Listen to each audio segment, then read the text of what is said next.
I'd like to bring the ABR meeting of Monday, October 15th to order. First item on the agenda is public comment. If any member of the public would like to speak on an item not on today's agenda, please come forward. Seeing none, I will move on to approval of the Architectural Board of Review meeting minutes for October 1st. Do we have a motion to approve those minutes? So moved. Motion made by Kirk. Seconded by Stephanie.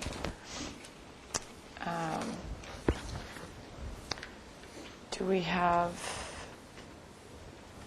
any comments on those minutes up to and including item number 1? I had one minor technicality on item 2, Gloria, of the motion. Clearly note where proposed equipment is to be hidden or exposed. Probably would be better instead of and exposed. Anybody else? Item 1, up to item 1. Item 2. Madam Chair, item 2, number 6, I believe we had discussed, it says 5-point sandstone, and I think we're okay with more than 5 points, so I wanted to find a way to communicate that. Maybe it says 5 or more point, something like that. I think we were, I think that was the intent of the motion. You made the motion, Paul. I think that was the intent, though, if I remember correctly, was it not?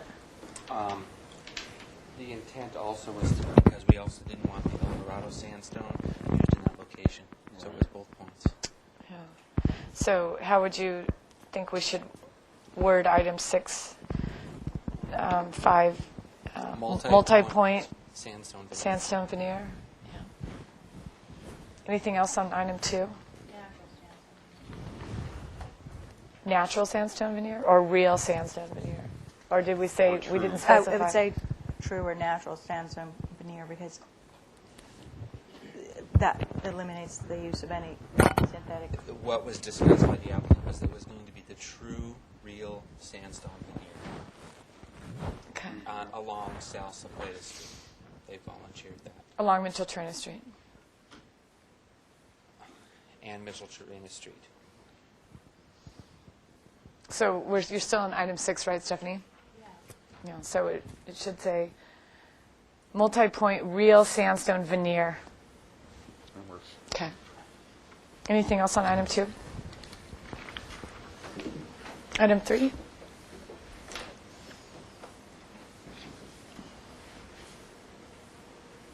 Item 4 was postponed.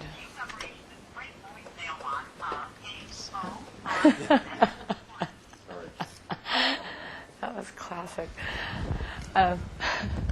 Okay. All those in favor of the minutes say aye. Aye. Opposed? Abstain? Carries abstaining. Motion carries.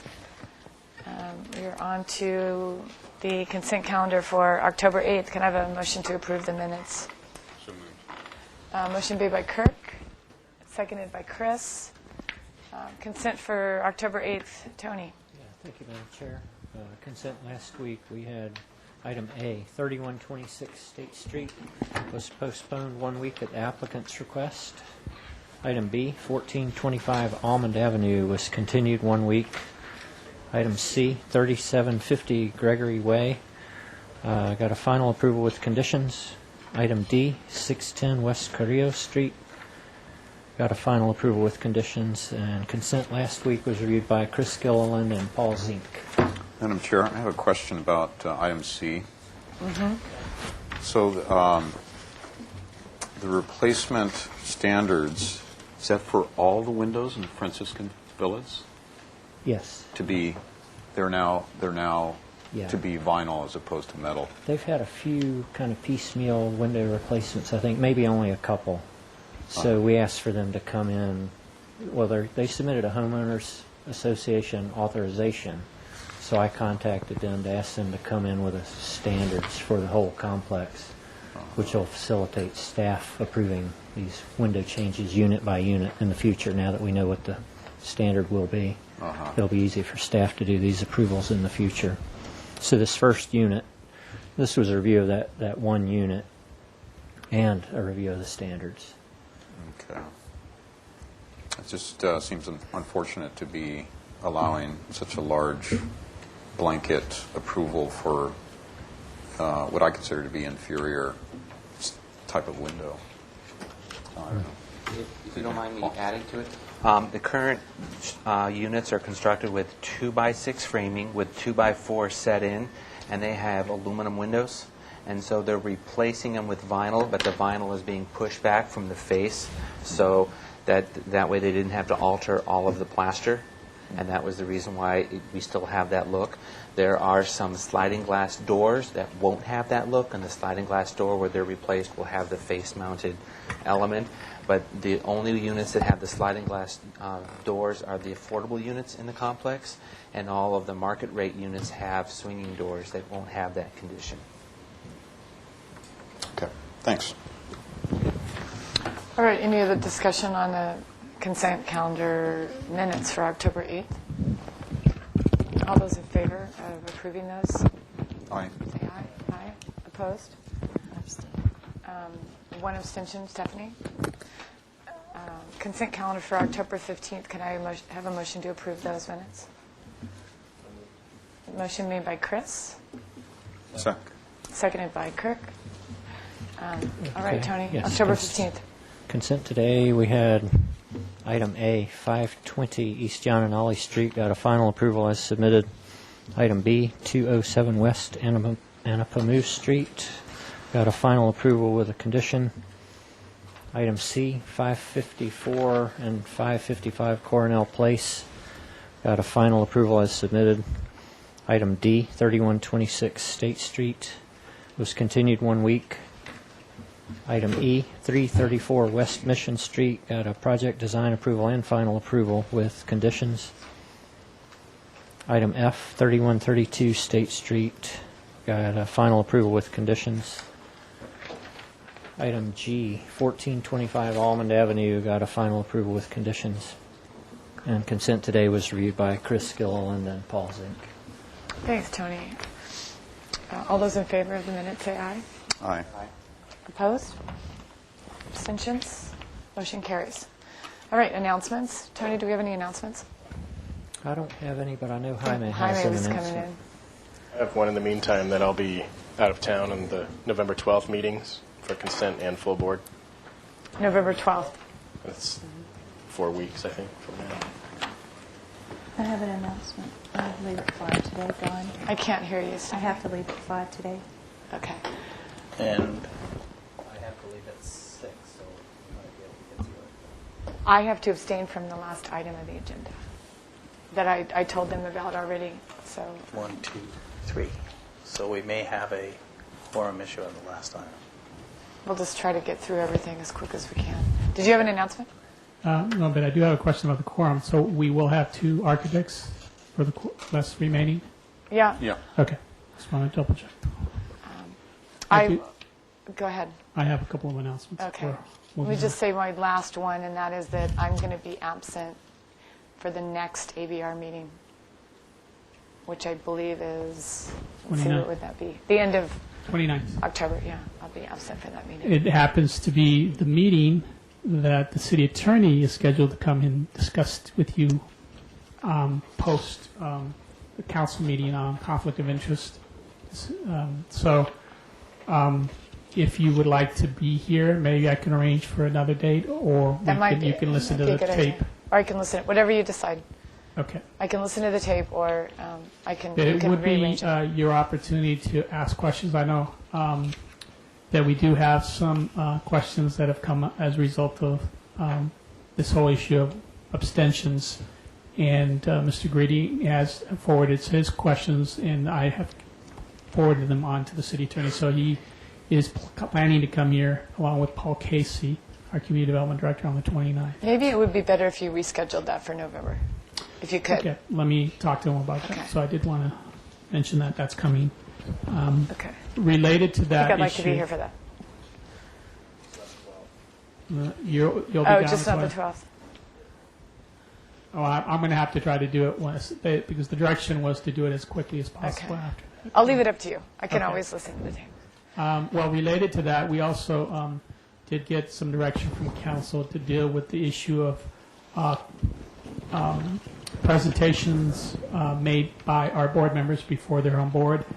And I know some of the sole proprietors are interested in that because we do want to be able to continue to do that, but there are certain expectations on how that happens. And so I'll be sharing that draft with the sole proprietors on all the boards so they can be aware of what the city's planning to do and how we're going to respond to city council regarding that concern. So I just wanted to mention, if you're interested in that, please make sure that you talk to me about it, because I will forward an email to explain what will be our proposals.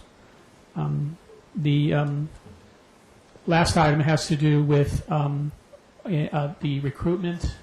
We did put together, I did send see emails that indicated to you that we do have some architects applying for our vacancies.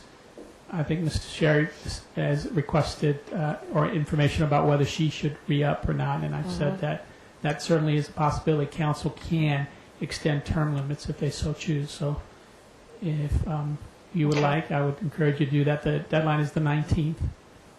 So it's up to council to decide who to reappoint or appoint. We do have, as of Friday, no landscape architects that have been recruited that hopefully we'll find somebody. Just related to emails that I sent out last week, I did send you all some information about the airport terminal, the stucco weep screeds. It's kind of an interesting fact that HLC is struggling with those type of details and what's allowable. And I thought that there hasn't been that focus for ABR buildings, but we have that occurring also on buildings that you approve. And there is some confusion with respect to the inspectors. They want to know what type of detail is acceptable for El Pueblo Viejo and which ones aren't going to be allowed or acceptable outside El Pueblo Viejo. So I'm going to continue to work on those details. I know we have a subcommittee that we have jointly with the HLC, and so you'll be hearing some more information about these details as we move forward. Yeah. Details that you sent, one was raised, and that was showing something that was unacceptable. You were showing several. Right. Some were tighter than others. What the difference is that I saw the difference, but Okay. are they suggesting that one is acceptable and one is not, or the they just want to have a discussion on the HLC does how much? not like the raised plaster off the ground. They like to have that continue down to the grade. And they do make some exceptions if you can prove to them that it's not as visible in certain parts of the building, behind planters or areas that cannot avoid that. Some of those photographs had like a half inch or a Right. quarter inch reveal. Are they saying that's not acceptable to them either? Yes, it is. It is acceptable. Yes. Okay. But they don't like it raised several inches off. Okay. And that's what happened with the airport terminal, and I don't know if there was focus on that. I know Building and Safety wants a weep screed, and sometimes the execution of requiring a weep screed is done through Building and Safety plan checks, and sometimes we get execution that doesn't look normal for an older type of building or the type of Spanish architecture that typically has the stucco all the way down.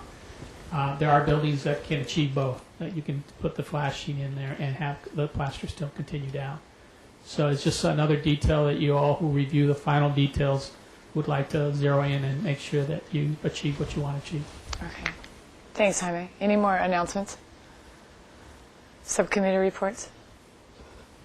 Okay, we're about 8 minutes behind, which is all right, I suppose. We're on to item 1, 535 East John and Ollie Street. This is a new item. Proposal for improvements to the existing AT&T wireless facility, replacing 8 existing panel antennas and installing 6 new panel antennas.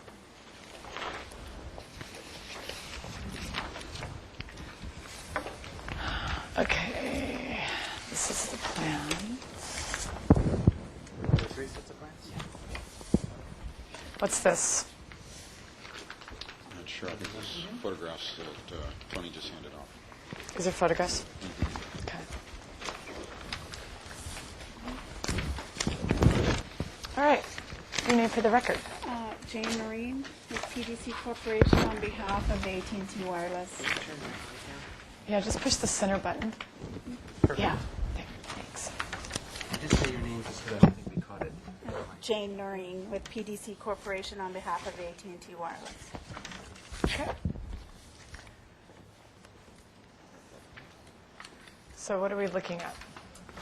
We're looking at proposing to mount the antennas behind screening. Right now, they do not have screening. Well, can you show us where we are? Let's look at some photos. Can we have those under the Do you have camera? the photos Or is that an extra set? That doesn't look like the full set. This looks like a... Oh, there you go. There's another one. There's another. So...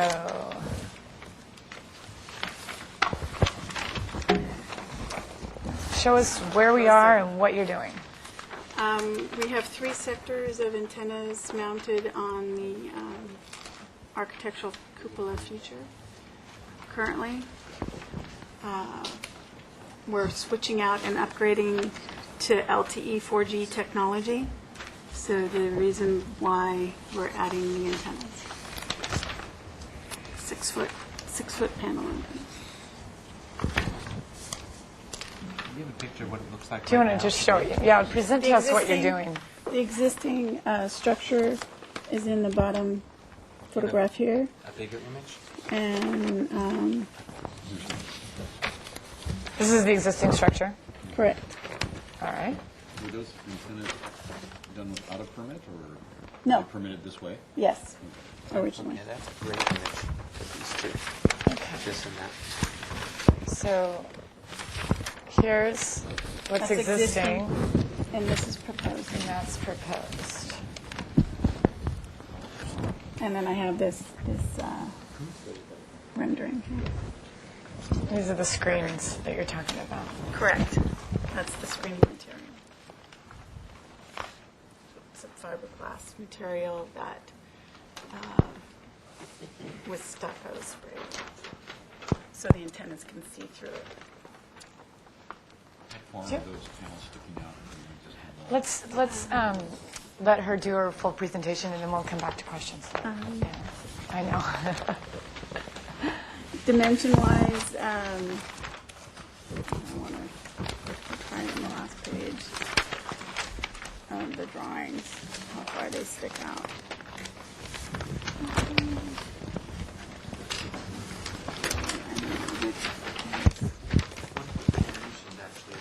Yeah, it has to be more than that.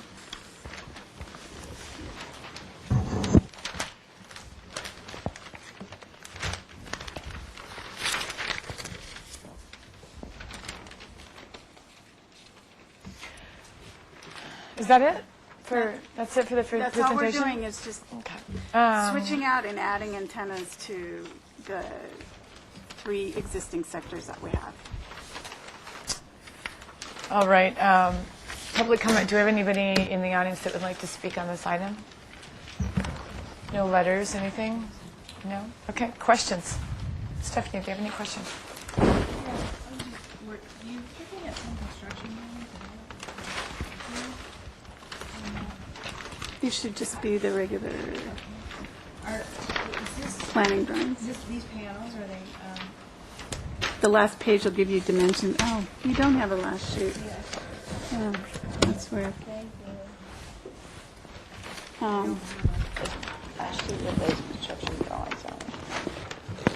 These are the panel antennas that they'll actually be fitting inside behind the screening. So are these panels custom made, the face? Yes, they'll be custom made for that with fiberglass type material. So you can design them however you want? Yes. And does there need to be some sort of opening underneath it for air or air circulation? For the equipment? Not necessarily air, but for maintenance in case they have to go in and fix them, So they're not switch hinged? things out. They'll be mounted behind. They'll be mounted behind. You won't see the mounting because the fiberglass screening will cover the antennas for that. Okay. Mounting would be behind the antennas themselves. Is that it? Kirk, questions? Well, I guess the general question is how much flexibility do you have in the design of them? Because it looks like, for example, is this the thickness of the antenna, 6 inches? Yeah, thickness. Yeah, depth. On the wall. Right. If you were mounted to a wall, it would stick Depth out and 6 width, inches. right. I can't vary this, okay? The equipment I can't vary. And I have to keep in mind that I'm only working with so much space here as well. Uh-huh. So Yeah, are you removing dimension-wise- what's there now? We're removing and replacing Okay. It just seems like because we have to add more antennas. So. if those panels are only 6 inches thick and yet you're 16 inches, this is a problem for me, how far it sticks out from the wall. So that's why I'm I leading you understand. down this line of questioning. I So agree. if there was a way to reduce that thickness and keep it closer to conforming to the I existing need wall. this width, Okay. and basically I need as much of these dimensions as I can get for the antennas that we're adding and replacing. And now architectural feature, how maybe adding a little bit more down here, but I can't do a whole lot like narrowing it. Could these panels be shifted over this way? There's a Making- window. I know. Making it. If you need this width, I'm just saying that to me this is unacceptable sticking out that far. So I'm trying to explore options. Okay.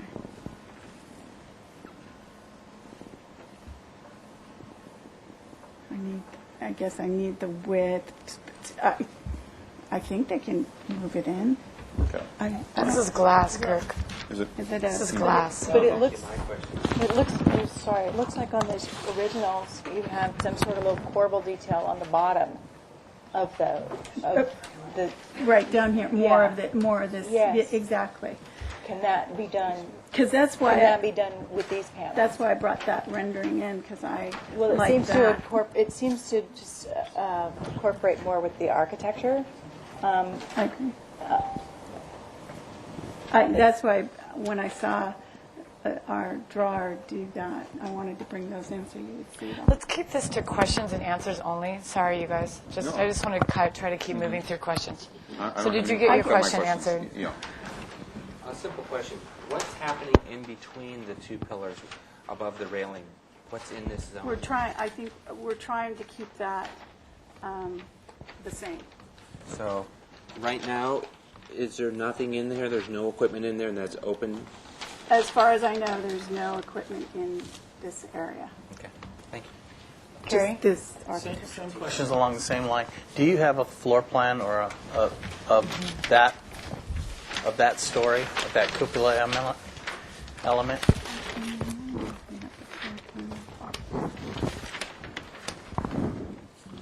I saw a roof plan, but I didn't see a floor. Did you go through all the sheets? So this doesn't have one then?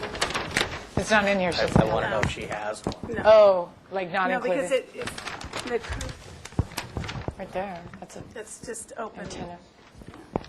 Not the perfect floor plan. Yeah, it's just open.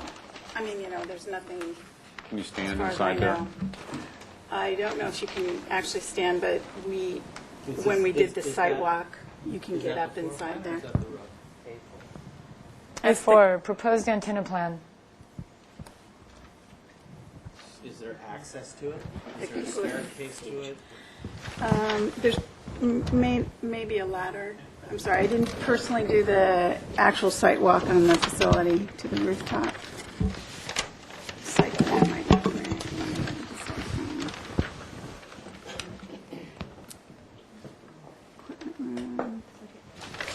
The elevators.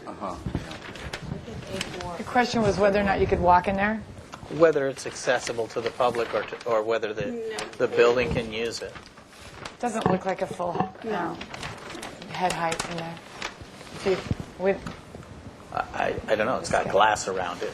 It looks to me like it'd be observatory. It's but an I eighth don't of an know. inch per foot. It's not something that's accessible by public means per se. What's your question? Okay. Madam Chair, Yeah. I spoke to the applicant who brought this application in, Margaret Chang, and she was telling me that the building owners or managers didn't want to rent that space or wouldn't consider letting AT&T encroach into that space. I believe it's an observation tower, but I'm not sure. We don't have the plans that show whether okay. there's a stair or whatever. Which is why they have submitted an application for the antennas on the outside. Right. Because I asked the same thing. Could you possibly encroach inside or build it out inside or thicken it inside? And she said no. Okay, good. I didn't know, she didn't tell me that. Do you have any more questions, Gary? Chris? That answers my question then. Okay. So. Madam Chair, I we also couldn't have go some wider. information that might be helpful. I don't know if you're aware, but the original observation tower was not constructed with these. They were added subsequent to the building. So it's already undergone some transformation.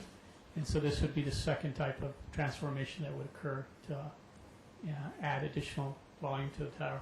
But I also wanted to make sure that you're aware of what the actual ordinance says about your purview. It talks about visual impacts, how the board can take action on the location of the antennas on the site, their color, their size, so as to minimize any adverse visual impacts by requiring that the antenna supporting structure be designed in place so as to be visually unobtrusive as feasible, taking into consideration the technical engineering and other pertinent factors. So that's sort of what Okay, the charge is. thanks. Comments? Stephanie?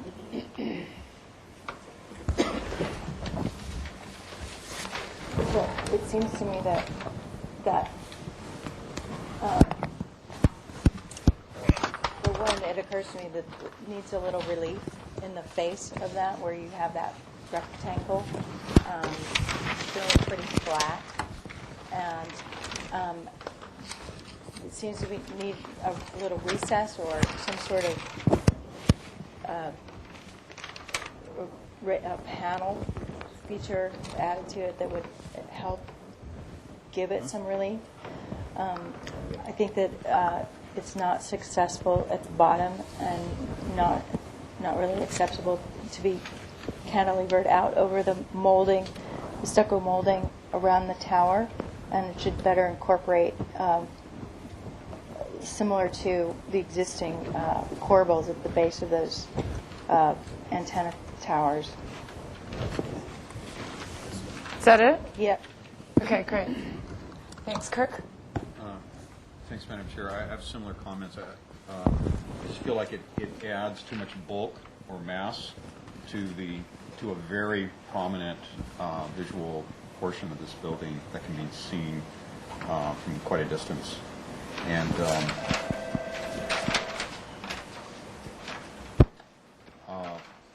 I think that it needs to be restudied. One of the problems, as I was mentioning, is how far it sticks out from the wall, and then also it needs to be better integrated into the existing architecture and look like it was more an original part of the tower design. Thanks, Kirk. Paul? I'll reiterate what Kirk said. This solution's not working. It's not acceptable the way it's drawn, and that the solution needs to be integrated into the body of the existing tower. Thanks, Paul. Gary? Yes, I would concur with that. That the wings that are proposed all the way around are not successful, and I think that there is a solution to putting the units there on this existing building, but I think it would include making new openings all the way around it, making it look like it was one piece of work, like the tower is inclusive and not things that were added onto the corner of the tower. So I think you need some research on it, that you'll have to maybe revise the entire top of the tower rather than just the corners. Thanks, Gary. Chris? I concur. Okay. All right. So there you have it. I agree with everything that's been said. I just don't think that I think that the design as presented is unacceptable, and it just needs to be better integrated. So, Madam Chair, I'll make a motion that the design as presented is unacceptable and that the applicant should return with a solution that incorporates the equipment into the body of the tower. See what they come up. Yeah, do we have a second? I'll second that. Seconded by Kirk. Under discussion? I just wonder if we should mention something about mass, but I think it's covered under Paul's motion. It is, but if for instance, they can't come back with what you're asking, an option possibly to return with a solution that does integrate the design of the panels into the tower. There might be a solution in there somewhere. We can't see it right now, but it might, rather than just say that they have to return with the panels inside, if that's not even an option, then... Where they're going with this conversation is that you can come back with a brand new tower design and take your 4 columns and build something on top of it that incorporates your antennas where you need them to be with a new roof and the new holes and everything, and present that as this is the new antenna tower. Right. And we can review that. But I think the motion should state that there's an option in there, that there possibly is an option in there. So then item 3 on the motion would be the applicant has an opportunity to redesign a new tower look for this building that incorporates their facility needs. That is better integrated into the original. I don't know what they can come up with. Okay. Well, you get they it. had a tough. I mean, they had a tough time. We can with see this one. why there's a problem and why it would be tough. It's tough. It's tough design. Okay, I think that's good enough. Any more discussion? That's Okay. a motion to continue indefinitely. That's a motion to continue Thank you. indefinitely? That's what you want? Okay. Okay, all those in favor say aye. Aye. Opposed? Abstentions? Motion carries. Thanks. Thank you. We only need 1 copy of the plan, so you can take these 2 back. Yeah. Yeah, I think Tony might want that one. Okay. 4151 Foothill Road, item number 2.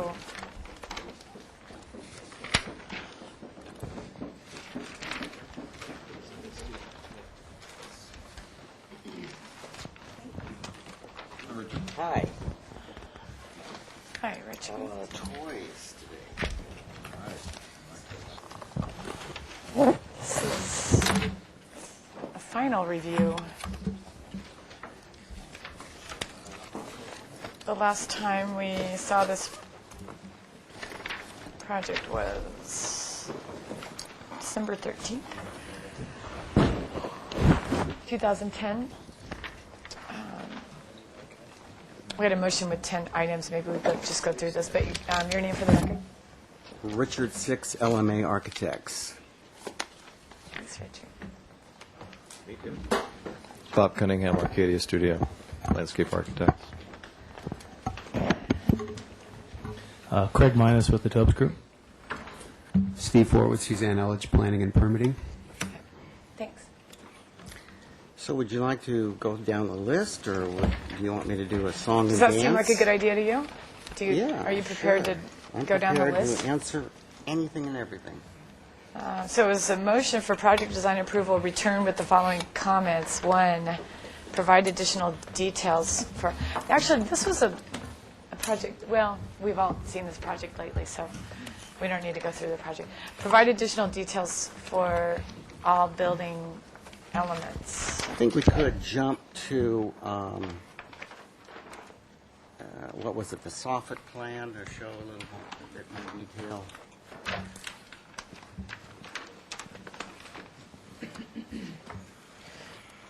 I'm a little confused. We saw this, I know we saw this recently. We saw it on, didn't we just see this recently? September? Mm-hmm. 4th. Oh, there it was, September 4th, and that's when we made those comments. Okay, Okay. got it. I'm not confused anymore. Let's, I just changed my mind. Let's go to site details, and you tell me when you're convinced enough that we have our whole package here.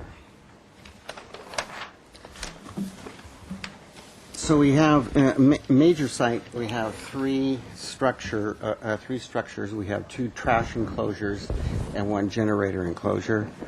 We are doing the generator enclosure in metal with horizontal siding. So that detail looks like this, and so forth. Our trash enclosures are plaster on CMU with metal structure above. As you know, structures have to be covered these days. So those look like posts coming up from the center and a slightly pitched roof. All of the members are tube steel, and then we have a metal roofing finished on both sides. Detail looks like this with the end gutter. Here's our tube steel gutter, and so forth and so on. Site stairs, site monument sign wall. We have all of our site walls have this coping on it to kind of add to the sympathy with the building.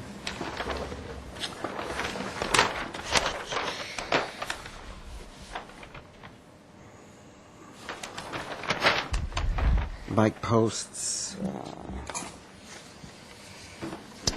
And I'm not, doing maybe something I'm like that. not reading this right, but I thought that the motion related to all the details for the whole building, not just the site details. I'm going through both Okay, both good. site and building.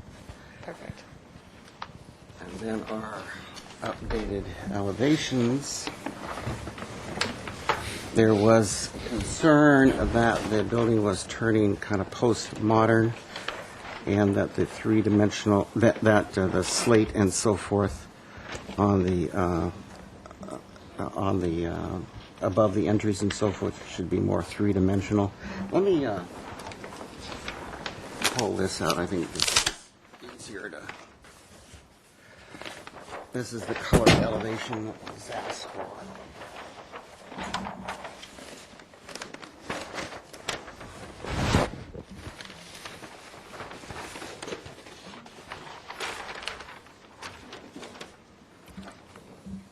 So the base would be plaster, of course, with this color, upper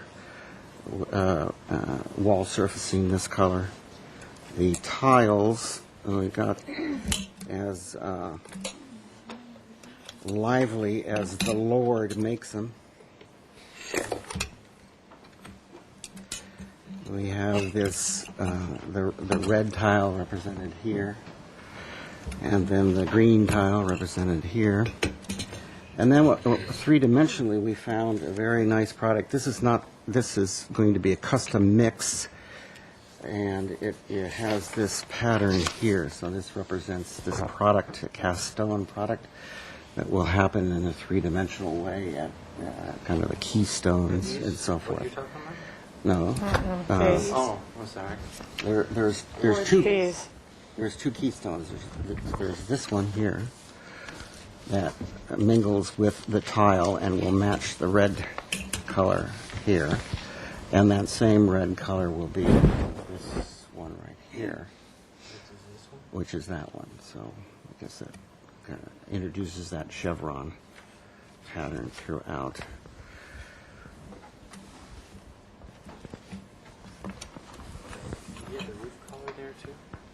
Yes, the roof color this is a little powerful, but that's the roof color right there. It has a green tint to it. And accent colors we'll be painting to harmonize with the red stone. The bronze will be the window mullions, as well as the sun screens and canopies above the entries. And then we were going to paint. We had a little budget problem with amount of slates, so we're putting this, painting the curved, we're still having tile at the curved portion, but we also have painted with this green to harmonize with the slate. And then there was particulars on the interest to the adding more detail to the eaves and to the soffits. We had before we had just a simple cant flat surface here at the frieze, and we have introduced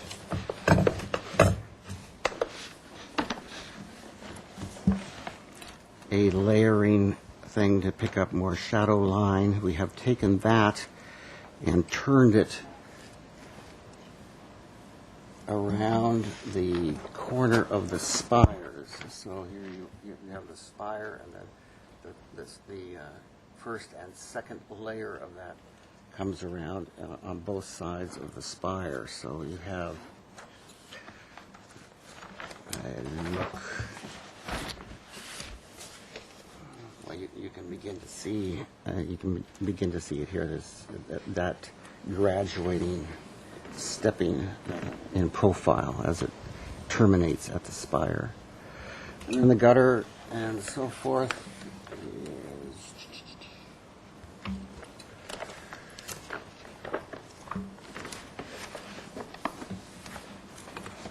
There's a slope with the roof with a shadow line collar. It elegantly goes down at each spire. The downspout goes down into a conductor head, which is not a simple conductor head. It's shaped where it's sitting in the corner between the wall and the spire, and has a sloped bevel to the bottom of it, so it's in harmony with the way it sits on in the building.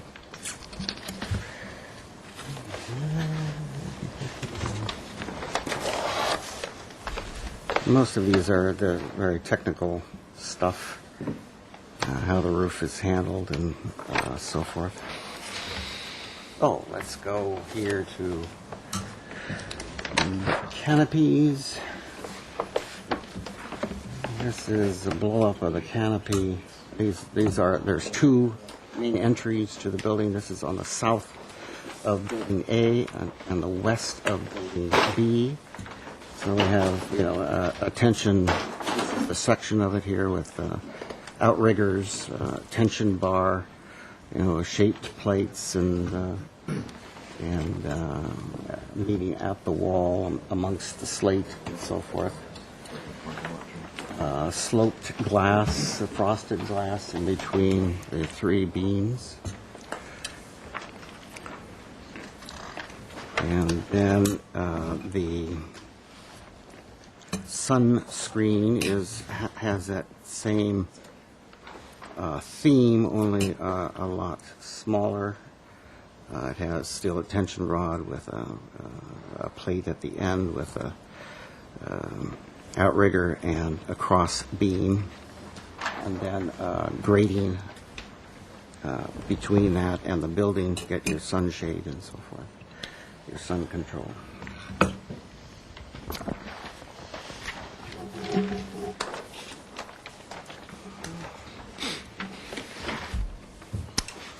All right, I think I've covered. let's just let the board go through then the rest of the details, because we have so many other items to cover on the list, and we have public comment on this item. So if you guys that have the extra plans could go through, unless you want to, Richard, continue to go through the details, like the door and window details. Yeah, sure. If there's any, it doesn't look like there's any railing detail per se. There's no railing. Well, there's one site railing, which is very simple. There's two site stairs. If you care to go through those, fine.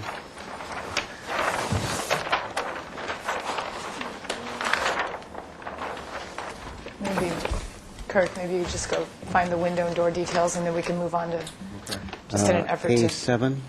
A7? And then item 2 of the motion was study the northeast vehicular entrance for additional lighting opportunities. I think there was a spot where we thought you could add a light. That appeared to be dark. Yeah, I figured out what that happened. There is a street light right there. Okay. So, yeah, right. Yeah, it was over there. There is a street light right here, down, and that's why we didn't like that. Okay. So don't want to introduce more light to the neighbor than we have to. Verify structural supports at the proposed solar array locations. That will be, it's that my structural engineer is fully communicated. It can be documented at the time in his structural calcs if you want to carry that through to a plan check item. But I can't show you I think we just wanted to make sure that you knew. He is aware aware and of it. has added 15 pounds per square foot. Backflow device is screened. Yes. Bob, you want to...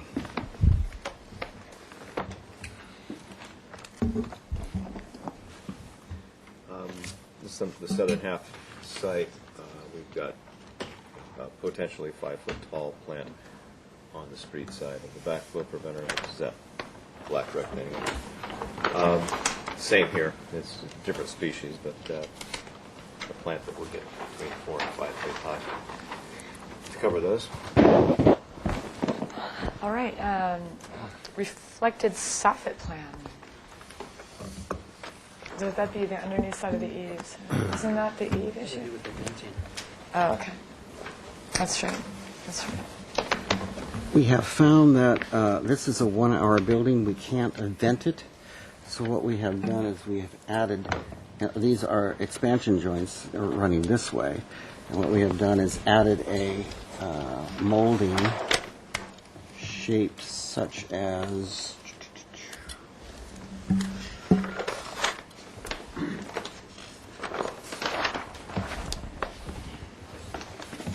yeah, that guy right there.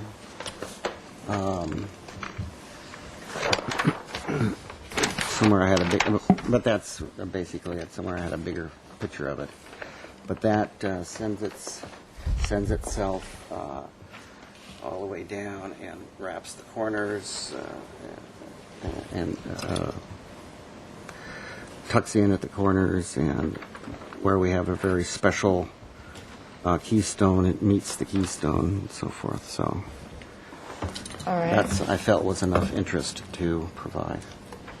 Did you work with the neighborhood to address the drainage, irrigation, and direct parking access at the south end of the property? We did. There's still some areas of concern there. I think the only thing that is of interest to the board is the landscape treatment. There is a concern about walking directly to the parking that's right adjacent. And our present landscape plan does not allow that. And I think, Bob, you have an alternate plan of turf, or... Essentially, we would install turf where we've shown other plants. But at this point, and in this plan... Right in here or here? Yeah, along there. And my preference, and I'm not sure that I speak for everybody here, is to seek approval for this plan, continue to work with the adjacent property owner and, Tobes Group to work out a solution that works for everybody. But at this point, this is our proposal. Okay. We did also, at one time, we were going to preserve the Brazilian pepper tree that's in this corner.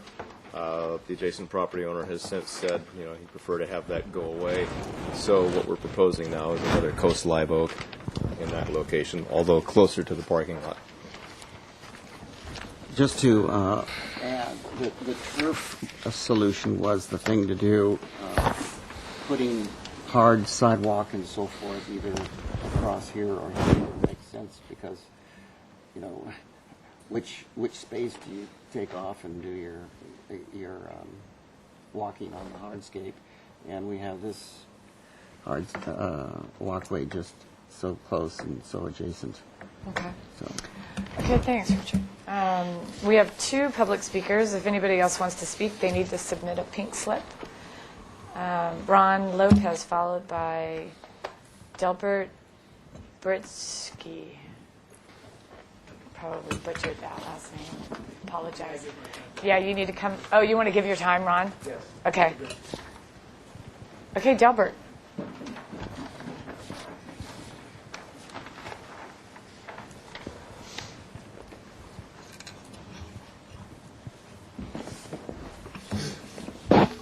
Do I have 2 minutes? Is that it?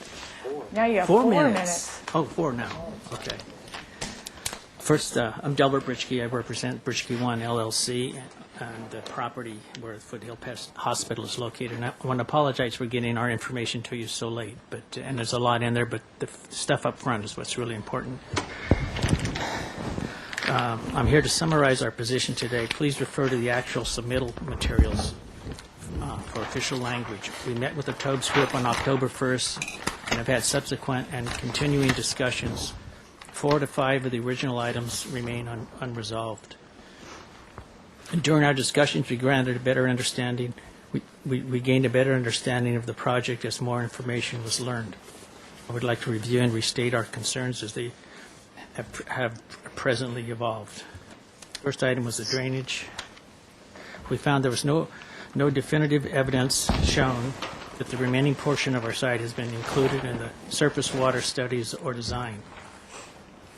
Therefore, we request that the construction documents include the modified northern portion of our site and show the finished grades, slopes, and paths of surface water drainage and appropriate details at critical areas, namely where the foothill center ground elements interface with our existing grades and construction of Foothill Pet Hospital. Item number 3 was structural integrity. No information was presented to positively indicate how far our footings are from the proposed excavation, nor how deep the bottom of the footings are, and how far they extend below the surface. Both dimensions must be known before any determination can be made regarding encroachment into the zone of influence. Therefore, we're requesting that the construction documents include a field-verified detail that locates the footings and their zones of influence. Fourth item, item 4, was easements. This is a complicated one. In the pack that was given to you, there's a blue divider, the first blue divider titled easement reference. There's a talk to that, those inclusions. The first sheet behind that divider is the reference grant deed with ingress and egress easement identified in the box and named Parcel 2, Roman numeral 2. Above the box is a statement which reserves exclusive parking rights for owners of Parcel B.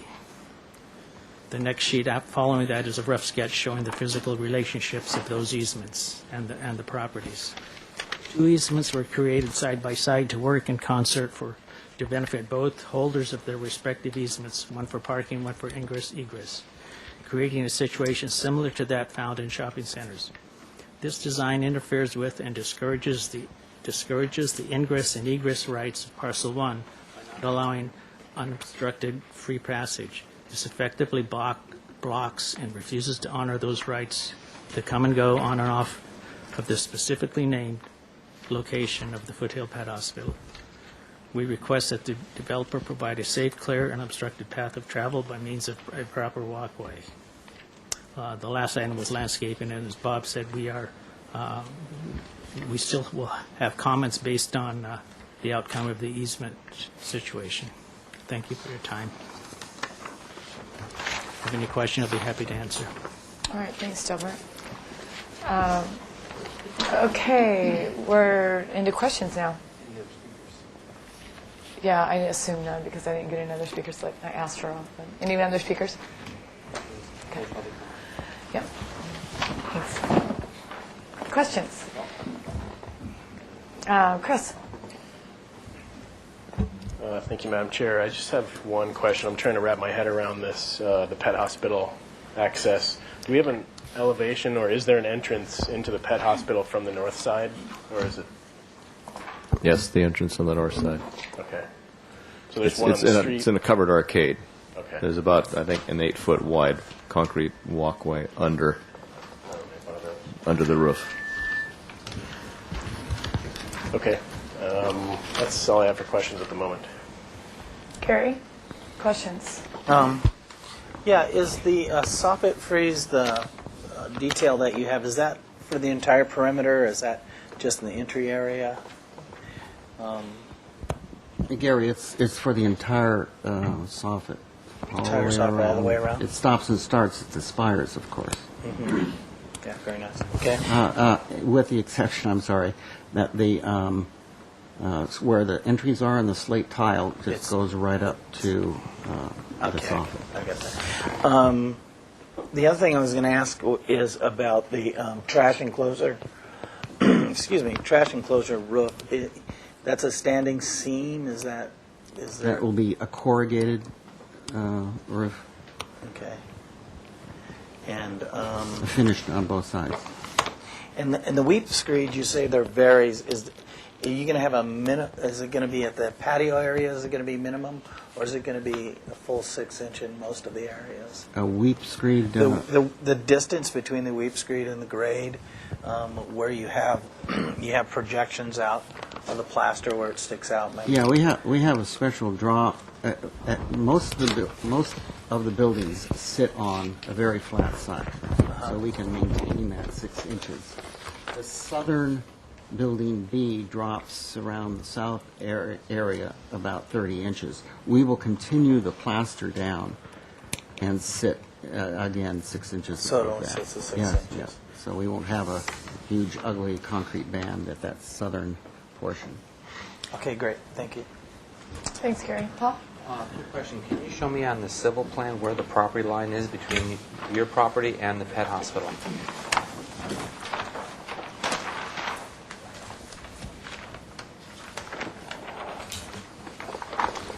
One of the plans showing improvements.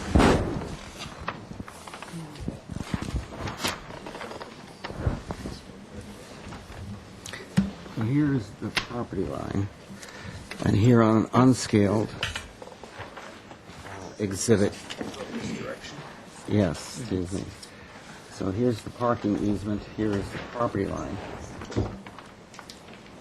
And here is the ingress-egress easement, which was all set up for benefit of this, in the interest of this project. Thank you. That's what I wanted to see. Okay, Kirk. Richard, I'm sorry, I didn't quite understand the comment about the weep screed and the exposure of the foundation there. Is there a way to continue the plaster even below the weep screed so that you don't have that exposed concrete base? The famous Melchiori continuation weep screed? Mm-hmm. We can do that. Yeah. Yeah. Okay.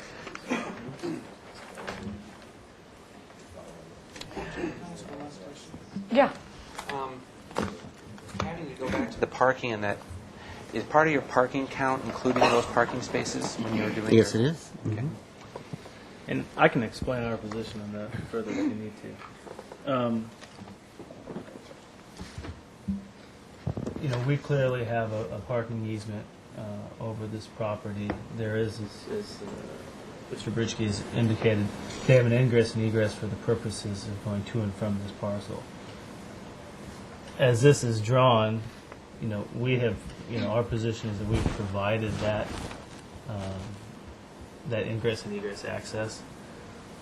I think the item that we need to resolve still is to what extent is it landscaped here, and should that be turf as to not prohibit to and from movement from their parcel, or would they rather have more decorative landscaping, and we'd be committed to providing that. Thanks. Kirk? Oh, you already asked? No, you didn't ask a question. I had one question that was answered. Answer. Stephanie? I guess I'm still confused a little bit about what the neighbors are asking for here? Do they really want to see this as paved rather than, even though they have a paving underneath their awning? Is that what they're asking for? Yeah. For the landscape to go away in front of their building? Yeah, maybe I can explain this a little further. We have an easement which extends 20 feet. From the back of the parking space to the curb is 15. So essentially, there's about 5 feet there where we could do, it's currently This turf. is 5 feet? That's 5 feet? Basically, roughly speaking, about there. Stephanie's Halfway question, into it. It doesn't go all the way to, that line is The curb edge. represents 15 feet into the easement, of which it's a 20-foot easement, so it goes to about there. Okay. So, we met with the neighbors, and we've committed to providing essentially whatever landscaping they want to in there. It's currently turf. If they would like to see that turf, we'd be happy to restore it. We had also offered to provide a little bit more illustrative landscaping if you wanted to see some bushes. So we're committed to that. The question I think is still outstanding is if there should be an additional sidewalk that would basically connect this parcel to their front door. And at this point, we are not committed to do that, particularly because there's a sidewalk that already does that in the public right away. Could it decompose granite? Have you broached that subject with the neighbors? At a pathway? Yeah, it's our position that we don't want to encourage any sort of pedestrian traffic there. It's pretty clear to us that these parking spaces are for the purposes of our site and not any other visitors or coming to the pet hospital. What about the issue of the drainage in that area? Is there an extraordinary problem for drainage? Actually, we're going to be improving the situation. Right now, all of the undeveloped land slopes toward a small swale right in front of their sidewalk. What we are doing is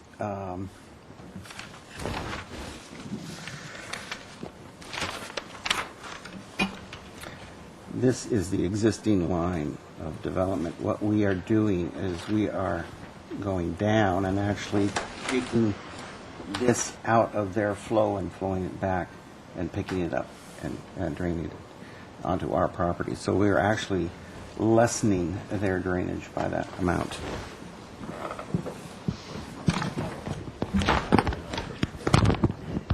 Are you finished, Sunny, or you have more questions? I don't think we addressed the lighting, or was there a lighting? We did. We talked about it. It was not the light fixtures. It was just the street site light. lighting. Okay, got it. Prepared to go over them if you'd like. No. One more question. What is the green tile that is there? This is a substitute set of detailed drawings because we didn't have them finished in time for the submittal. Apologies for that. This is the fountain that flanks the entrance of Building A. There's two of them. And it shows up on the overall plan. But essentially, the vertical walls of the fountain are the red slate, right? This right here? Yes. Yeah. These obelisks here are in the red slate. And this base right here is this material. And the basin of the fountain is this material. It's this material in that color. So this is the color throughout. This is the texture throughout. I'm just the messenger. We also have these shown in here on this. And then we've got this paver in. This would be the augmented paving. We have a pedestrian path between the two buildings. So that's the permeable paver. All right. Yeah. Going back to the drainage issue between the pet hospital, can you give me an idea of what the difference in elevation is between the proposed finish of the parking and the arcade? Approximate difference in elevation. Is that in the...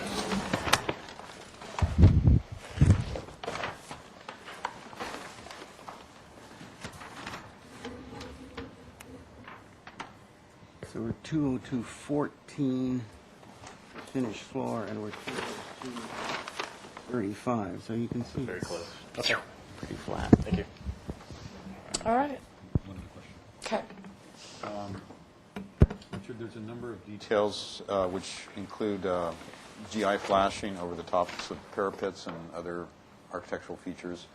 Presumably that would all be painted to match the plaster, or is that Yeah, the only painted ones would be on the very top of the spires, but the rest of them would be painted out with the color of the tile. And if it's adjacent to plaster, it will be plaster. So it'll harmonize with its adjacent surface. Okay. Is that Thank it? you. Yes. Comments, Chris? Have any comments? Well, overall, I think the landscape plan looks very nice. There's a lot of great additions, a lot of new vegetation and trees that's going to help. My only real comment would be that the applicant continue to work with the neighbor to come up with a solution that makes everyone happy in that small area between the two lots. But other than that, I think the landscape looks very nice. Thank you. Thanks, Chris. Gary? Yeah, I'm really happy with the details that you came up with the frieze and the variations in the elements. I think that they're exceptional. There's some questions / comments that I have on some of the window openings. I noticed on one of the details it said something about the tilt up. It has recessed headers in it. And I'm assuming that the recessed header is for the tile portion. This portion right here is recessed. So a foot above the majority of the window openings on the upper and lower floor will have this recess, and that will be painted. And this one will be painted. Then can you explain what this detail is right here? That detail is where the tile, the slate tile, meets the window. Okay. And we will paint that out to match the All right. tile. So the only comment I would have is I think that this detail is nice. Just painted out. Mm-hmm. I think that's great. But the ones that have the tile element, rather than trying to paint and tile and match that little thing that's Mm-hmm. eventually going to fade and go away, if you could not chant for the header portion of that and bring the tile down square, so you don't have to. So turn the tile under. So turn the tile like that. Either turn the tile under or do that so that little portion doesn't have to be painted and be kind of a future eyesore. It wouldn't be an eyesore right away. I looked at all of the weep screeds, and I think that in this particular building design that they're okay how you proposed. They certainly look better when they're dropped all the way to the ground, but I think on this particular project it's not really a pedestrian. Most of it is not pedestrian. One thing that does bother me is the standing seam roof. I don't think it equates with the design of the building, and I think it's a little bit foreign to the architecture of the rest of the complex. And really, I would prefer to see the gray slate on the concrete slate on top of it, or just a trellis or something that equates more to the building than the standing seam roof. I think the standing seam looks out of place in this. So that would be my comment. Thanks, Gary. Paul? Gary, if you could listen on to this thing. The comment I had was that you're going to go with slate, green tile in some locations, and then you're plastering it in other, and you're repainting it green. There's only one place. Yes. There's only one place. Was it because it was curved that it became a budget issue? It became a budget issue because we had a lot more slate on the building, so we had to compromise. So that's where we compromised. I guess I'm trying to figure out how big of an area it was that's getting painted green versus how big of an area that's currently with the green slate. Or was the green slate only at the doors? Did you go back to those colors? The colored elevations.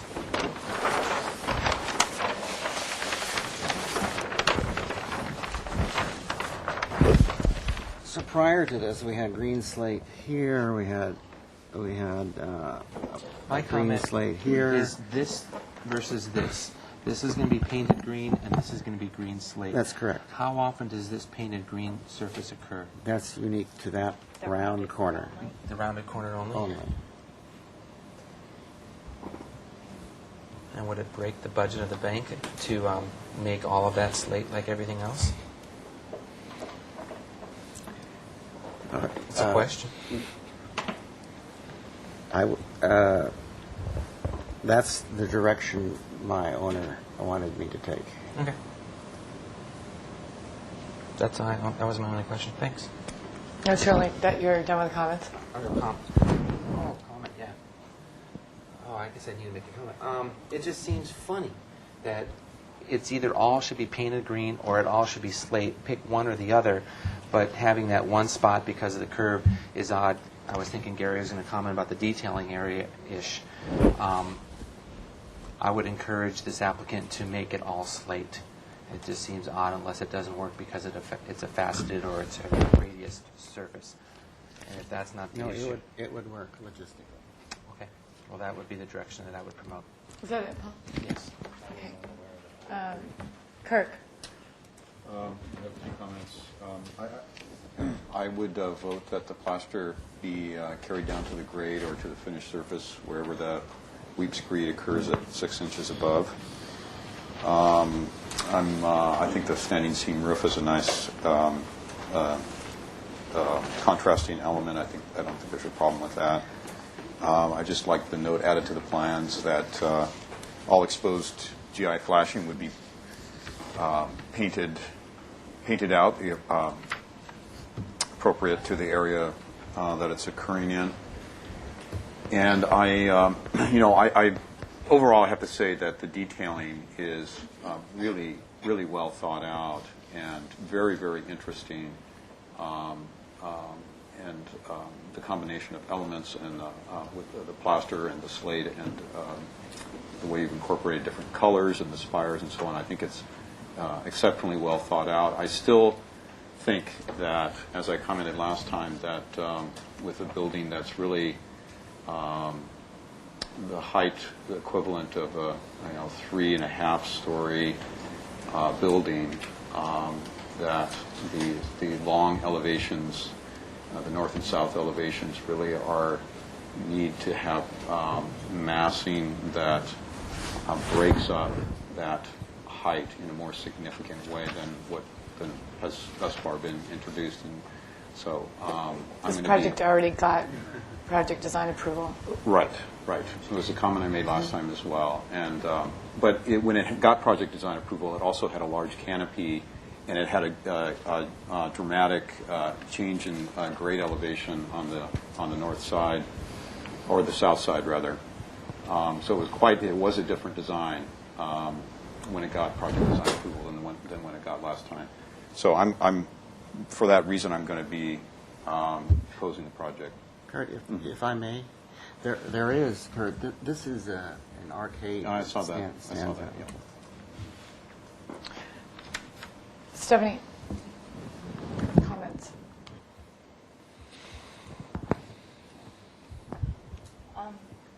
I find that the paint color of paint chips that you've provided are quite different than the color in this elevation, and that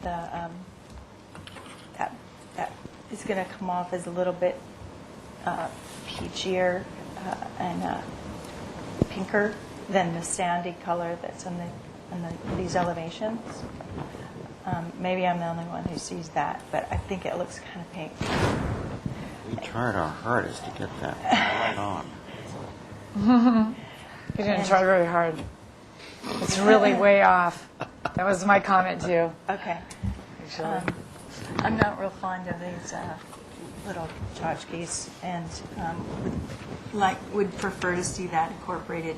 That material is very interesting, and that chevron shape is very cool, and I'd like to see it incorporated in the window letters or in some way, so it looks like it's part of. It's not just a piece of tile that's attached, that's stuck on the building. That's it. Thanks, Stephanie. Yeah, that was one of my comments, Richard, is this color is not anywhere near, it doesn't look anything like that color. This is much more earthy brown, almost a brown. And this looks to me like just salmon. Okay, we can. And that was it was kind of a question, actually, is which one did you like? Was this just, you know how sometimes this is the color you want, but it prints differently? It seems like it's the other way around for you. What you really want is this color, but you couldn't find a color to match it. So we can go back and dial it in. You know, I kind of like this color more, the earthy tone. And I still really like this building, but my comment is that I think with the color selections that you've chosen and the drama and the contrast between the colors, I think now it's losing the strength of the architecture. I think is being lost in the colors that you've selected. I think that they're not working in harmony with one another and with the architecture that I really liked from the very beginning. I'm not sure of a solution. Something just doesn't seem right to me. Maybe it's the green with the red, and maybe it's just the way it's presented on the elevation, and maybe the actual slate with the sample that you brought is going to be less of a contrast that won't bother me as much, but it's just even with these two colors and the two very differing colors between the base and the upper level, it just seems like a lot more going on than maybe needs to be. But I don't know, I kind of want you to make sure that you've really thought it out and that's really what you want. I did have a question that I forgot to ask, and that is, you've got gray and brown here on this. Those are spandrel panels. They're Oh, so it is going to read as a different. That's close. We have a very difficult pre-selected interior use of the Sansom Medical, and they have all kinds of different functions, changing rooms, exam rooms, operating rooms. So there was a very difficult battle about where to put opaque panels and where not to.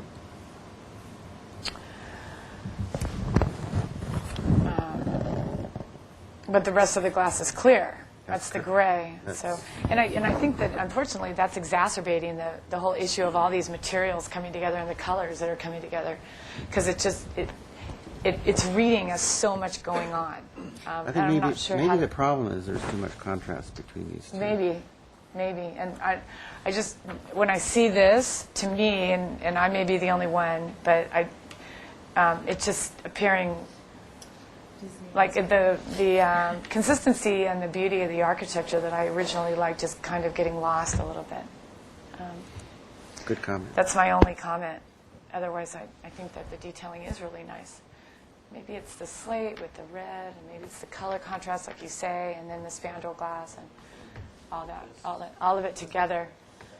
And if you go back to, what was that original rendering?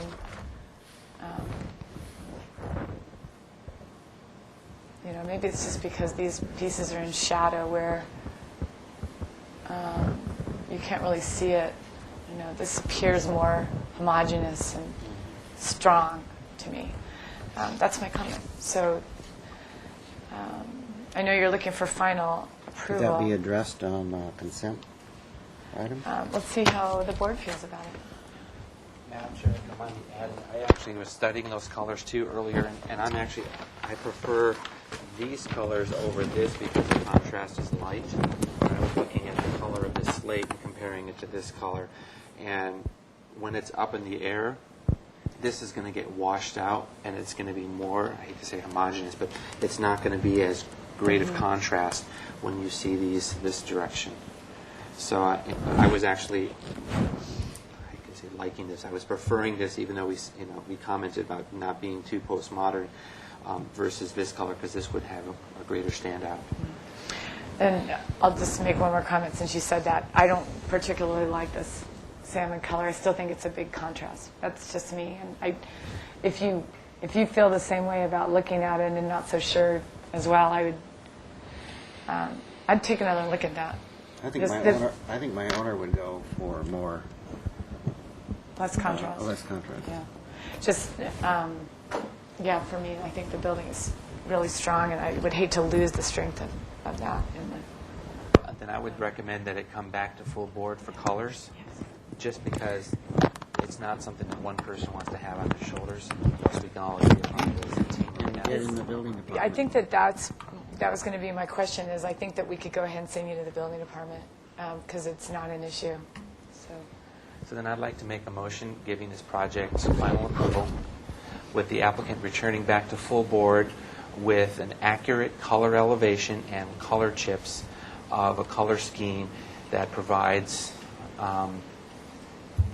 less contrast than what we are seeing in the current colored elevations. Is that it for the motion?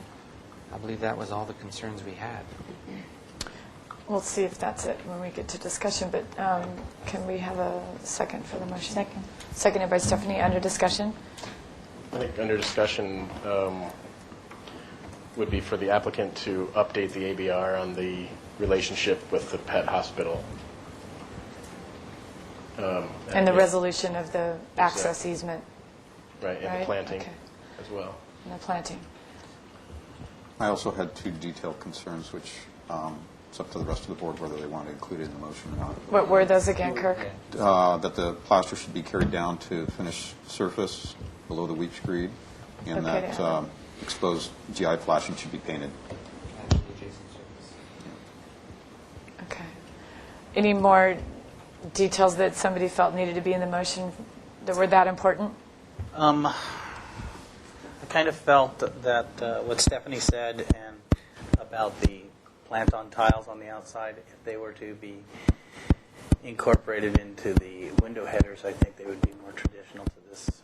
And I kind of felt that that was a good point.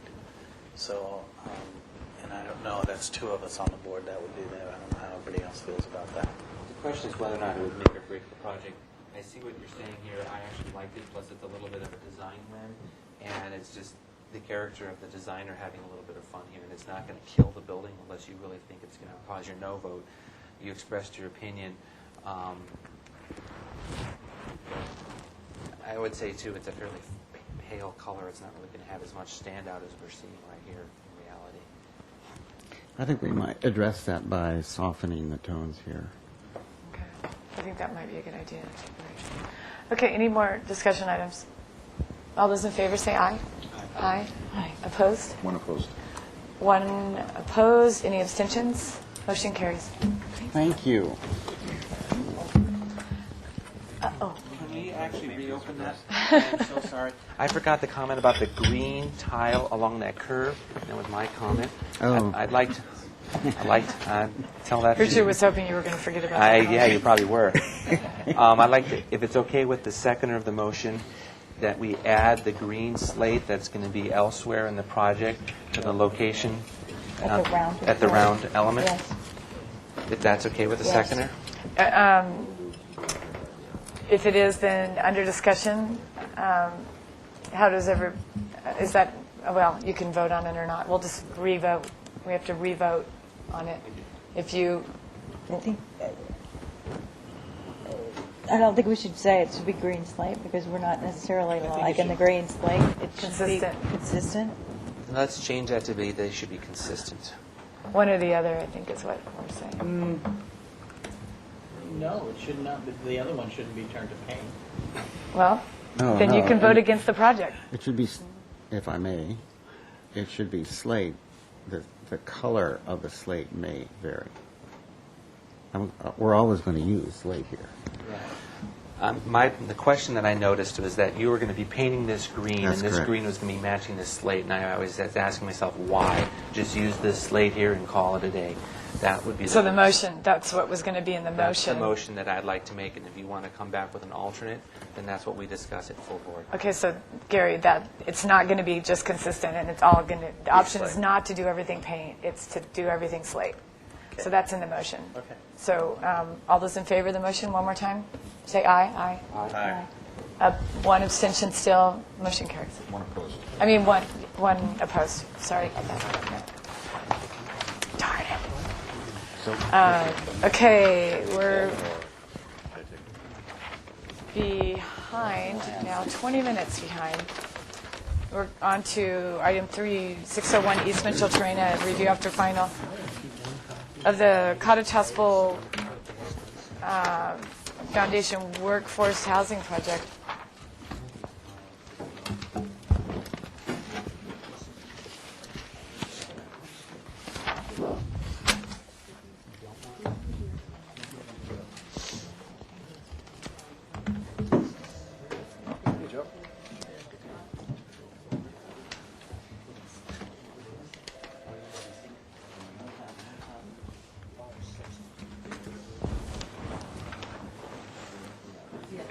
We need minutes, Tony, from the last, so just so we can keep moving.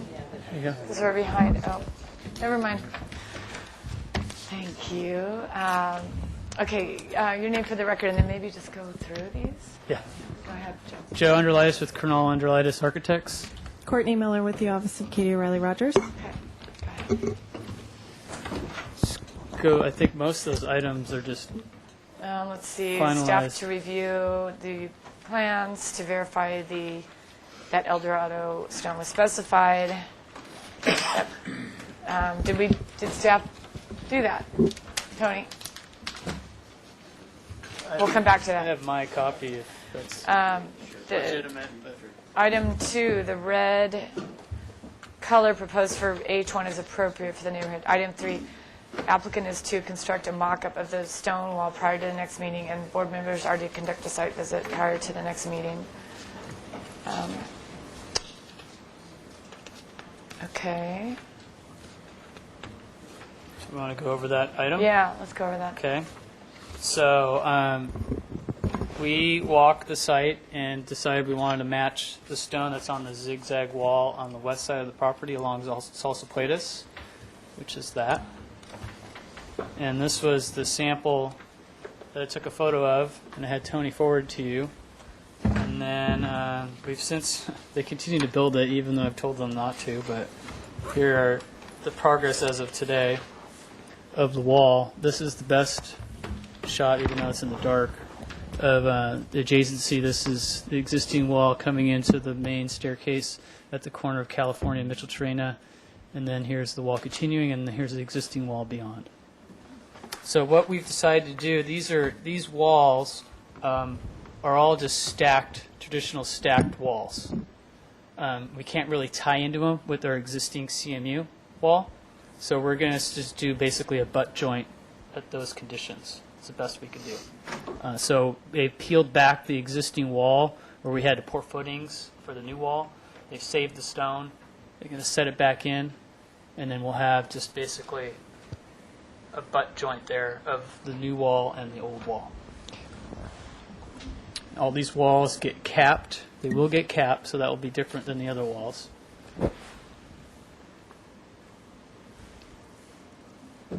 Okay. Number 4 says the board appreciates the changes to building D1 and requests an additional corbels be added to the middle unit and change the attic vents at the gabled ends of the 2 end units. Okay, so here's the, I'll just need one of those. Here's the elevation, revised elevation with the detail showing a corbel. The underside of that beam is at 7'4", so I have about 8 inches to do a corbel, so someone doesn't hit their head on it. So that's what we've shown on this elevation. Here's a detail. And I also showed on this elevation the railings that we're doing for the stairs leading up to it, which I think you haven't seen yet, which is going to add to the character of this building.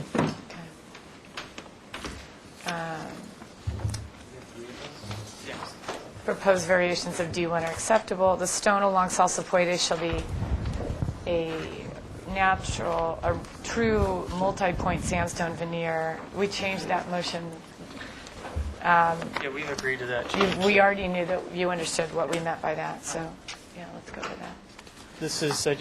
This was previously submitted. I revised it to show where we're putting 5 Point versus the El Dorado versus another proposal that we'll talk about when we talk about this area. So this was the area that was previously noted as El Dorado stone, which is going to change to 5 Point. Okay. And along California Street where the stairs intersect, the applicant is to provide a solution for the ashlar veneer relationship to the... Yes, and what we've decided to do there, here's some photos of that area that we've seen previously, is we'd like to, well, obviously want your opinion on this. This is, sorry, it's taking the shade again. This is the last remnant of a wall that's up there on that portion of the site. It's just that short portion. So we'd actually prefer, and this actually was veneer on a CMU wall. We thought, given the height of those walls being low as they are and being in front of more of the Spanish architecture, and to save Cottage a little money from tearing off a lot of this existing veneer that the board does not like, is we'd like to plaster these walls and put a stone cap on them. We think it will tie in with the existing architecture that's there in that site. And so as you come up the street here, you're going to have the 5 Point, then you have a little piece of the ashlar, and then it would just move on to plaster. So there's some consistency instead of having this little portion of the wall being the 5 Point. So we thought that was a nice solution. Here's an example of some of the walls we have on the interior of the site that have sandstone caps. So we think it will tie in well with the architecture along that street. So this wall right here would get plastered with a stone cap. This is the wall that we've all agreed that would stay. This would get plastered. That would get plastered. And those are those walls in pink here. This face would get plastered and returning back. This little wall that steps down would get plastered, and the stone cap would remain.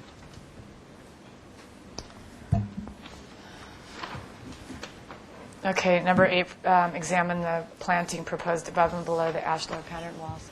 Have Courtney speak to that. We took a look at that, and most of the actually all of the shrubs that are currently proposed for the front of that wall range from 4 feet to 15 feet in height. So I think that the heights are suitable given the request to kind of cover that wall. I just would like to shift them around a little bit so that the taller plant material is at the higher portions of wall, et cetera. And then I'd also like to add 2 vines along that wall. So I have, this is the existing plan, and this is what we'd like to propose, and I apologize that it's just printed without any call-outs. But the tallest plant material, again, is located at the higher portion of the wall, so that's philodendron here. Another thing I'd like to do is increase the sizes of the shrubs that are being planted against the wall. Most of them are 5 gallon, and we'd like to increase to 15 so that when they're planted, we have more of a mature height. The vines will go here and here, and we're proposing the Calandra, which is a potato vine, evergreen. It has a white flower, and it will grow and cover that entire wall. So that's it. Okay. Thank you. Do we have any public comment for this item? Okay, I'll close public comment and come back to the board for questions. Chris, so we just talked about landscaping. You want to ask some questions? I don't think I have any questions. I think it was explained. I'll wait on comments. Okay. Any questions more at that end of the table? Gary or Paul? Were you going to repoint any of the other, at what point are you going to use that style of grout, the pointing that you're going to have, and what point are you not going to? It's all going to be that. Stop. Because you have this style here, right? It's all going to be this. It's going to be that. It's not going to be that. No, that's matching that. It's matching. It's the same. This is wet. Oh, okay, it's wet, yeah. So at what point are you going to, all the way up? Are you going to redo this? Areas that We'll patch areas that have You'll come off. repoint areas that Yeah. come off, and then it'll be Yeah, just but the majority of that stone has got this kind of joint. okay. I've got a question. Have you seen the corner condition, how they mitered the joint here? And is that something your office would approve of? Yeah, we talked about that this afternoon, and he can't. It's not a 90-degree, so he can't get the stone to do that. That's what he told me, at least. So we're still talking about it. So that just came today. I just saw that today at our site meeting. And then the question I had for the board members is how many people have actually been to the site and seen the installation that's out there, in particular the grouted one, and then if they've seen it with the way the mitered corner has been down at the corner of Mitchell Terrain in California. That one. I've seen it. So those two have seen it. Have you seen the corner down? I'm seeing it right now. Okay. Have you guys been to the site? I didn't see the miter joint, but I did look at all the ground joints. Okay. And then a question for staff. The comment that was made in the motion, has staff reviewed the plans to determine what was in the plans as and what the intention was for the board on the stone walls? We're talking about item number 1 of the motion. Last time it said for staff to review the preliminary and final approved plans to verify that the El Dorado stone was specified on those plans. All the pages that have those stone details have been marked. Okay. And what did you learn? We were going to let you look at it and see what you think. Come on, I don't get paid to do that. You get paid to do that. It's not that clear which detail goes with which part of the project. You know, there are details, but we don't know exactly where the details apply on site. The critical thing is it's called out on the elevation. That's what was represented last time. So recall, Eldorado was called out on the elevation. I need set Villa 2. Do you have set Villa 2? I have it right here, but no, it's not.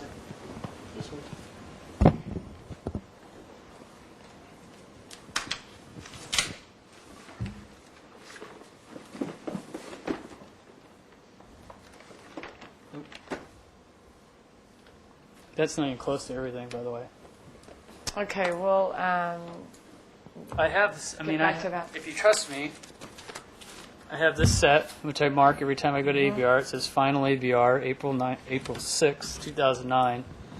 This is the set that staff probably has, but I'll leave that up to you. Let's open it up and see it.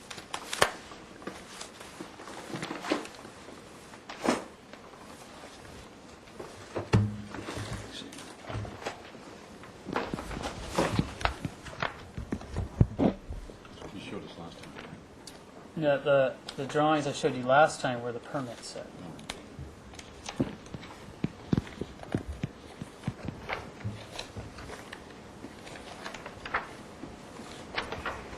These don't have the material callouts, but it's listed in the typical finishes and colors. Eldorado, Santa Barbara sandstone. The only difference between this and the permit set is that this has these. We tagged these with letters and circles, and then we tagged them on the elevations. That hadn't been done yet. the ashlar was never part of the approved set, right? Ever. Yeah. Okay. We all know that, though. Okay, so we're still in questions. Kirk, questions? On the landscaping, is there an opportunity for mounding down below to increase the soil height? I would prefer to keep it as is. I think mounding isn't really necessary based on the plant material that we have there. And I would hate to cover up the bottom of the wall when it also creates a, potential for dirt and things to get onto the sidewalk there. So I prefer to keep it as is. Okay. And then at one point I thought we had a representation, I could be mistaken, that where you were using true stone, that you were going to be wrapping the top as opposed to putting a cap. Was that not the case? There was discussion of doing that at that one wall, that one low wall that was up right here, this little piece of wall here. Okay. But no. Okay. Those are my questions. Thanks. Stephanie, questions? You said initially there's some places where you're doing a butt joint of the two different wall styles. Yeah, New for and the old. instance, Can you show me on this plan? well, it'd be where everything in yellow is where we have existing walls. Mm-hmm. Okay, So everything in orange is where we're coming into them. Yeah. So we've actually So you have have a butt a joint condition here And here. and there, and then we have a condition here and here. This is not really a butt joint because that's a wall coming out. It's perpendicular, correct? Well, then, yeah. Okay. But you still have we still need a cold joint there. Making a cold joint, but you're not changing style. No. But it won't It look would like just- one piece of stone. No, it will not. It'll look like what you see everywhere in Santa Barbara where someone added onto their wall. Right. So, with real sandstone, which is what we're doing. So it's we can't tie into that wall or we get a crack or there's nothing to tie into anyways. It's just a stacked wall. I know your picture isn't, it shows the grout is wet, but when I was up there, it was dry, and it was really quite gray, and all the others have kind of been mellowed somewhat over the years and are sandier color. Is it possible to get a colored grout that is more similar to the... We can look Okay. at matching that as much as we can. Yeah. Okay. I just, really quickly, I just wanted to get clarified on where we are with this, because these stairs, where was that photo I just saw? The stair photo. Where is it? There, These that one. stairs. That stair is that stair. No, that stair is the stair Oh, right okay. here. That stair is that stair. And this is all the ashlar. This is the ashlar that we've agreed to leave. And where's this wall is that wall. Yes. That's the green that you want to leave. Then Mhm. this is where you want to go to plaster. Correct. So these two walls you want to go plaster. And then this wall, do you have a better picture of, that's what, Yeah, that's this, right? Well, that's That's further above? up. That's this low wall here is this wall, and then this wall is that higher wall behind it. So you want all this and all that to be turned to plaster. Yes. And it's only because of this one little section between here, well, I'm going to put it Well, pointed it's not out only that. here and because here. It's because this stuff would have to be removed, and then If we put the didn't 5 approve point. it. If we didn't approve it. But here you've got, this is where you're showing to maintain it.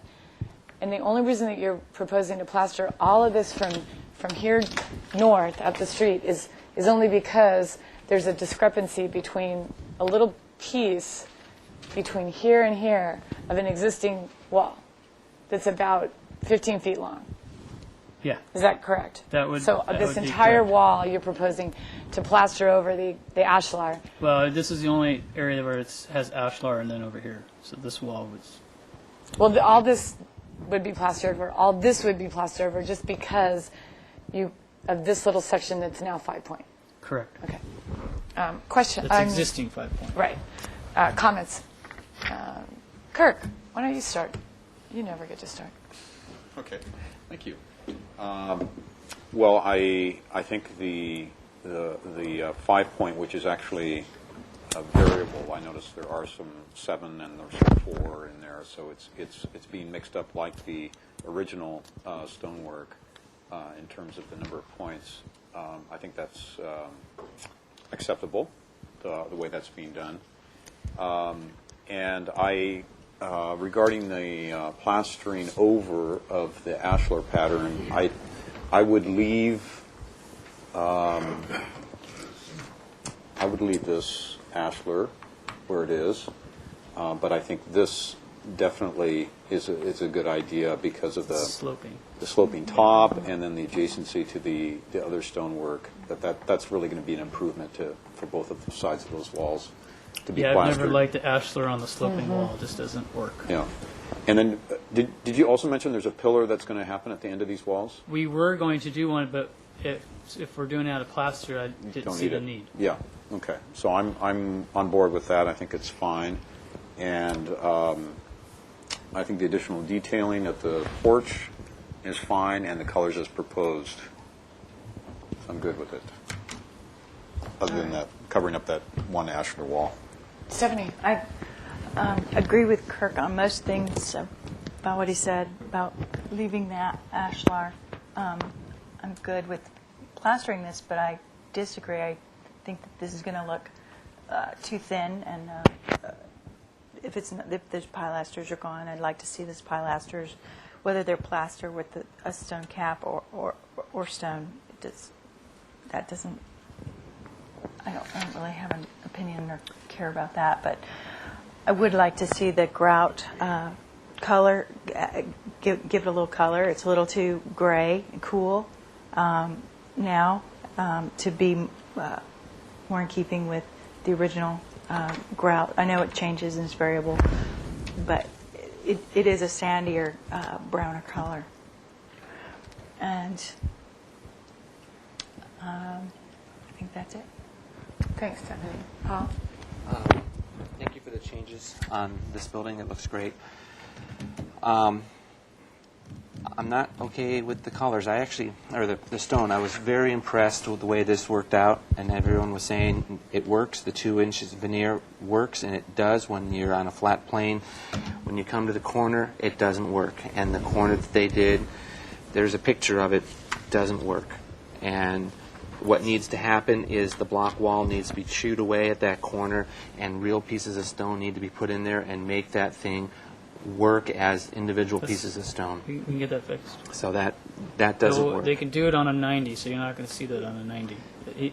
This just came up today. I just saw it today. So I saw it. I asked the same question you did, and he gave me some, we can't do it on a, Yeah, so if you're going to correct that, that's going to be wonderful. I was quite impressed that this does look fabulous. It looks good, but this corner was like, oh my gosh.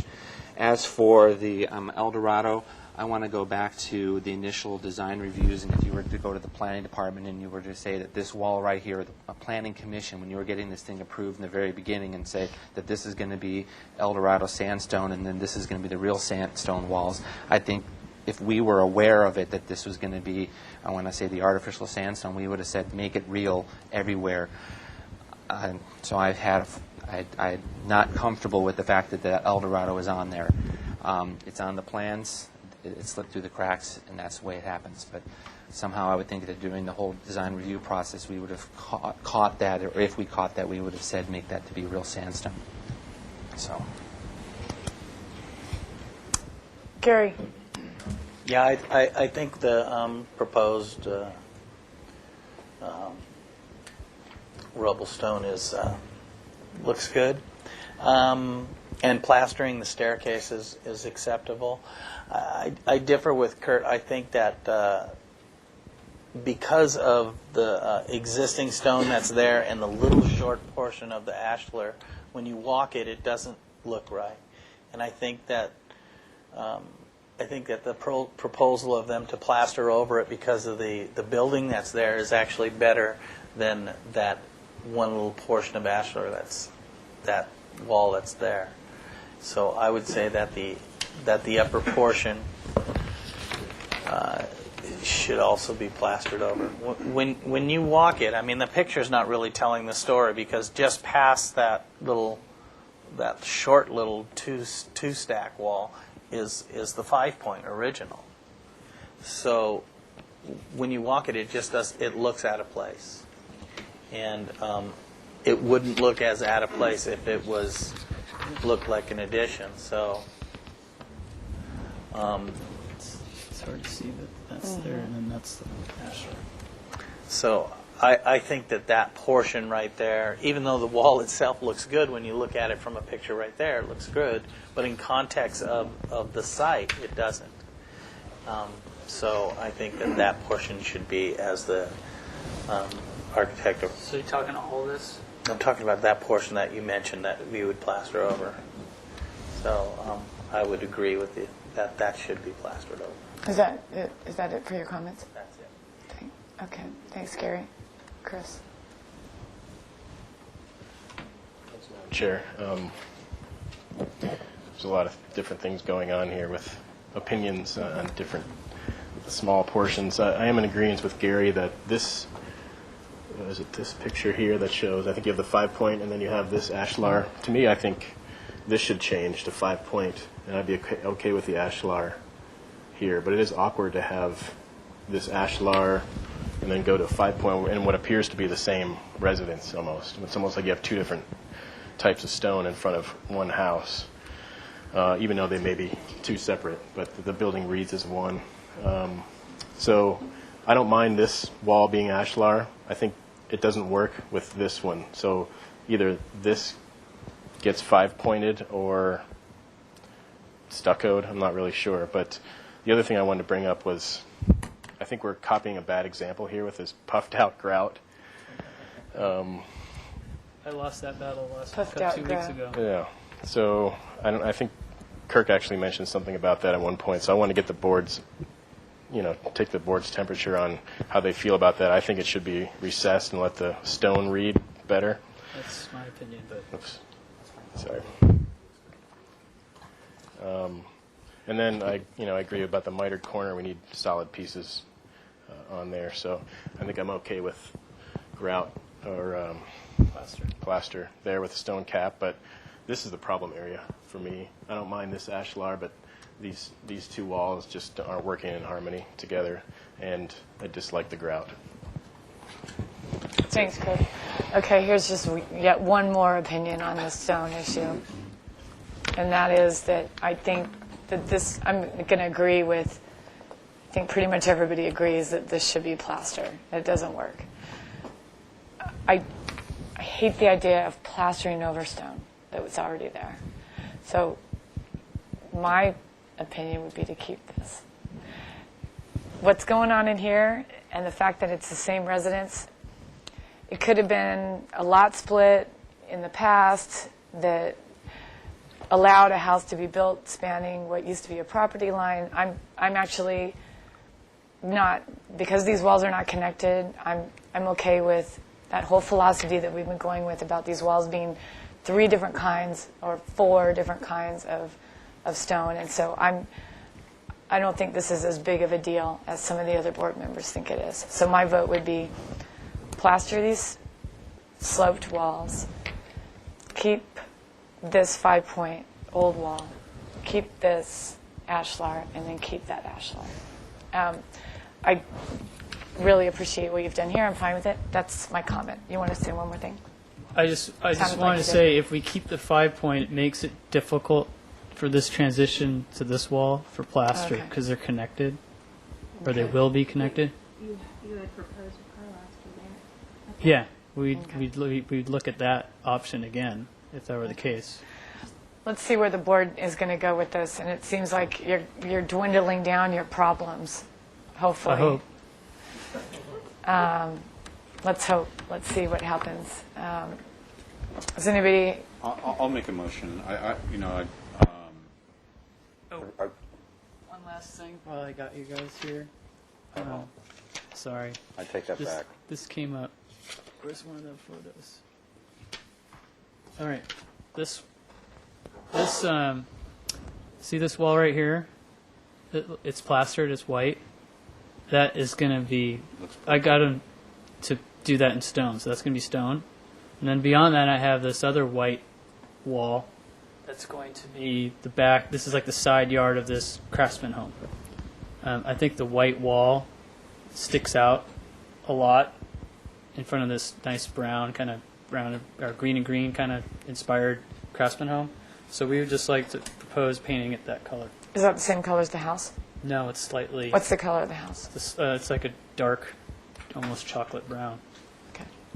We have it over here if you want to look at it. So in your motion, want to include that, or do we Okay. need to make comments about that, or? Okay. I'll make a motion that I'll start with this. The making of the secondary wall a stone veneer to match the other variable 5-point stone veneer, the real stone veneer, is acceptable. The painting of the upper wall of this shogun color is acceptable. The plastering of the sidewalls at the stairway, where currently this ashlar veneer appears on one side, is acceptable, but the board would like to see some sort of pillar or thickening of the wall to provide a termination point for those walls and a transition to the true stone veneer, or the true stone wall on the north side of that stairway.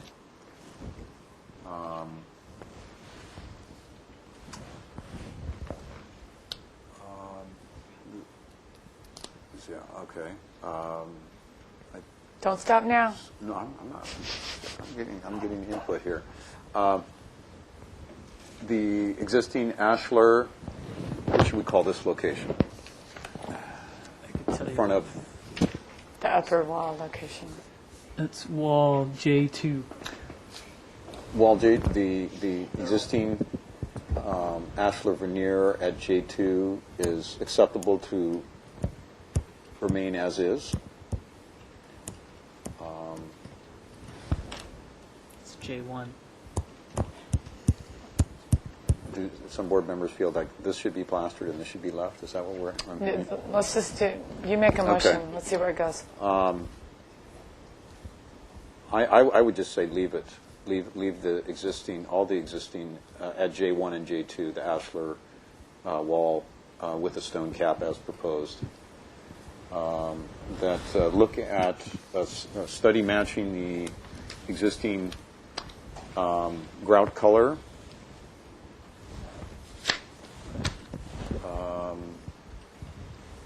And that the additional detailing at the middle porch area in D1 is acceptable as proposed. Oh, and then that the repair should be made to the cornerstone element already installed, Mitered stone. the mitered stone, to make it appear as a continuous stone corner. All right. Seconded by Stephanie. Under discussion? Yeah. Is this for final, so it's not? This is a review after final. Review after final, and we're not seeing it anymore? This is last time? Appreciate that.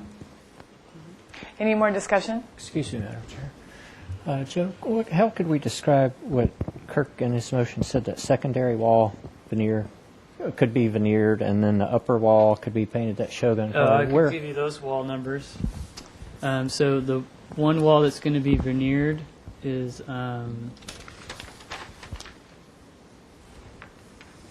wall N1.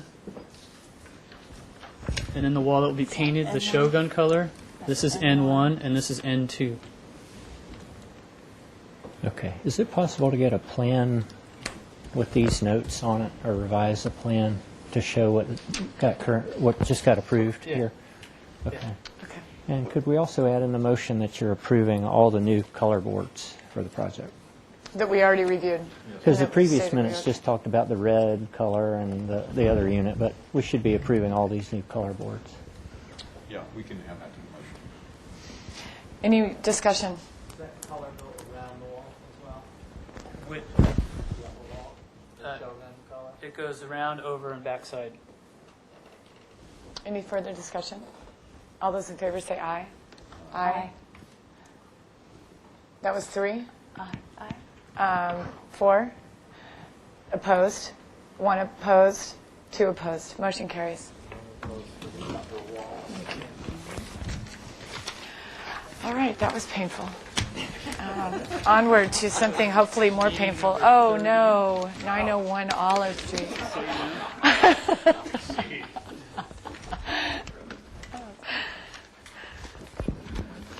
We are now officially still 20 minutes behind. Thanks, Joe.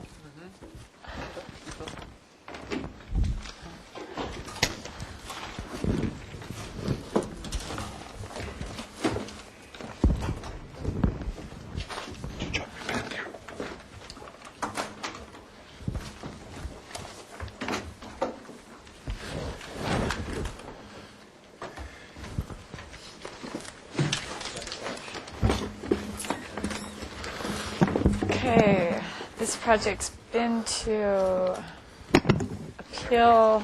It's coming back to us now. It's looking for final approval. The last time we saw it, we made the following comments. Would you like me to go over those comments after you introduce yourselves? And there's probably City Council comments. So, Mark, your name for the record, please.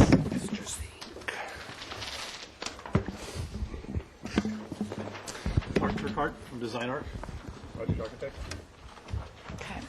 Partner in charge, I guess. Thomas Hatchbarger with Design Arc. Philip Suiting Design. Okay. Do you want to go over the comments from the last motion when you were here? Is that how you want to do it? Yeah, we can start with that. The motion was was for project design approval with the following comments. The continued reduction of the mass, bulk, and scale and height, particularly along Olive Street, and the elimination of the corrugated metal were appreciated. No further reduction is required. Study alterations to the perforated metal at the balcony railings. Do you want to say how you might have studied that? Or You want to do them one by one? Yeah, you want to do that? Okay, let me do it that way. I don't want to do it that way. You don't want to do it that way?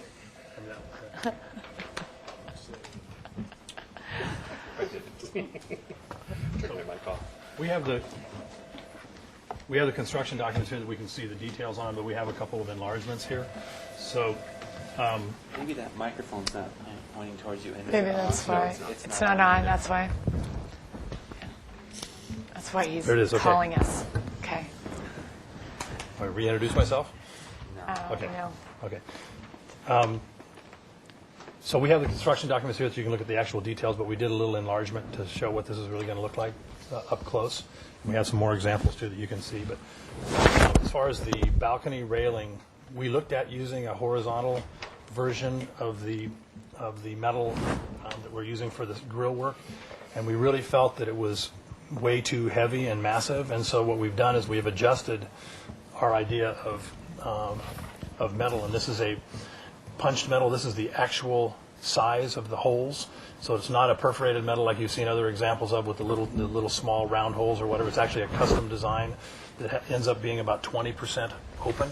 And I think, as I mentioned, one of the things that we're concerned about is that these are going to be people's usable balconies, and we really didn't want to. Really wanted to have something that would be where people could have things on their balcony and it wouldn't look like they're right on the sidewalk, where you can see everything that's on the balcony. So, but you can see this is actually modeled to scale.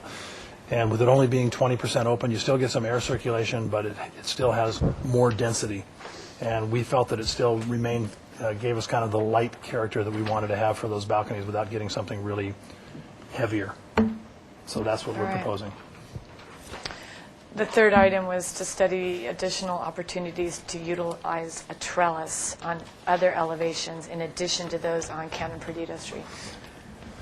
Well, we also have that one. We have one of those on Olive Street as well, and we have them completely enclosing the parking garage. There was another item on there about, is that coming up, about introducing more Santa Barbara materials, stone? Yeah, that was the next comment, to study opportunities to introduce additional locations for using sandstone, particularly on the existing masonry portion of the building along Cannon Perdido Street. Yeah, so that's what we've done. We've basically, to kind of recap, should probably look at the elevation to do this. Mm-hmm.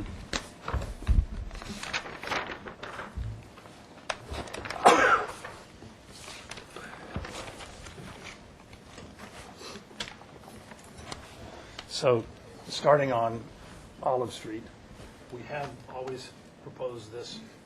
This will be real sandstone veneer. It will be the thin veneer, but it will be real sandstone veneer on this little stair that connects to the parking garage and takes you up to there'll actually be a lift in there, up to half level to the podium. We've now added it on the bulkhead underneath of the windows on the existing building on Canopies Street. And then as it turns the corner, we're going to do a raised planter that will align with the bottom of these existing slot windows, and we're going to treat that as a wainscot. So it's basically goes right up to the bottom of these windows, and it continues and becomes a small raised planter at the entrance. And then when you go around to the back side, as we've had before, we are doing all of these raised planters at the back that are below kind of the base of the parking garage. And all of that will be done in a pattern to match those existing stone walls that are continuing. And they're what are kind of being referred to as, it's not a 5-point, it's kind of a little bit more random, kind of a rubble shape. This is what the existing walls are. This kind of, that kind of pattern. So that's what all of the stone patterning will be, so it'll be consistent. That's what these walls are. They're not 5 points. So it's a little less dressed. It's a little less formal. And then we are leaving, also back on one more page, excuse me, that masonry element that we had proposed earlier all the way along as being plastered and painted. We're now proposing to leave it. It's kind of right now a slurry-coated slumpstone, and we're just going to leave that as the slurry-coated slumpstone, so it's a little softer, and paint it, as opposed to, I think that's this color right here, kind of the sandstone color. And once again, it has that sandstone wainscot on it. Do we have photos, Tony? We can look at that again. Then the next item was restudy the color palette, particularly along Olive Street, to lighten the materials to relate more to traditional materials in the area, giving some consideration to the adjacent red brick building to blend in with the neighborhood. There's the existing photos. And it's already brown. It's kind of a goldish color now, but we're going to paint it more of a sandstone color, tie in with the stone.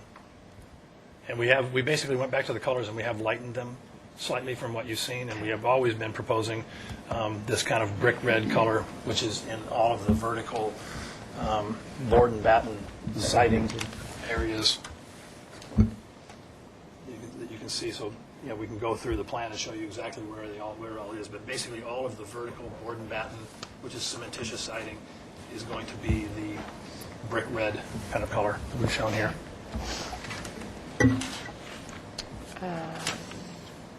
We're trying to keep it a fairly subdued palette with the real. You can see it's the fairly subdued colors, but with the brick red being the one thing that really kind of ties us into the other brick buildings. Number 6 was just a comment that the majority of the board supports the use of palm trees as street trees along the south elevation. And then the 7th comment. Well, we might want to talk about it briefly. Okay. We reconsidered, and we're actually going to be doing canopy trees. So Okay. I hope we can get your support for that too. Do you want to review that, because the last item was just the project compatibility criteria that we made. Can you turn to the landscape? Landscape plan? All the way. Please. Yeah, 2 more sheets, 3 more sheets. There we go. That's fine. So here along Perforated Street, you had originally seen palms that lined down the sidewalk. Now we are proposing to do the approved street tree, which is Melaleuca linearis. And instead of doing it all the way down the block, we are concentrating in this area. For one big reason is because we have some overhead power lines that come in here, and I don't want to see these trees grow up and 20 years and then be topped by a hack arborist or a hack tree trimming company. So we're keeping them away from the utilities. And also kind of focusing them right on this the big wall is right on the property line, which is that's kind of one of the bigger elements of the building, which I think those will really tend to soften, and we've showed them that way on this new rendering. Excuse me. Sorry. This I think relates well to the building as well because of that feature there. So it relates to the relates to that. Yeah, the architecture and landscape are talking to each other. All right. You want to add anything else, since we just went down the list? Is there anything else you want to add to the presentation? Well, we can go through. We also had to respond to. Yeah, some actually, we need city council comments. Tony, were there any comments when brought back that we need to address or? As I recall, it was just to study residential setbacks along Olive Street. Yeah, and it was. You were there. It was given as a guideline thrown in right at the last minute by one council member. It wasn't said. It wasn't a mandate. To look at the setbacks? To look at this, well, just the setback.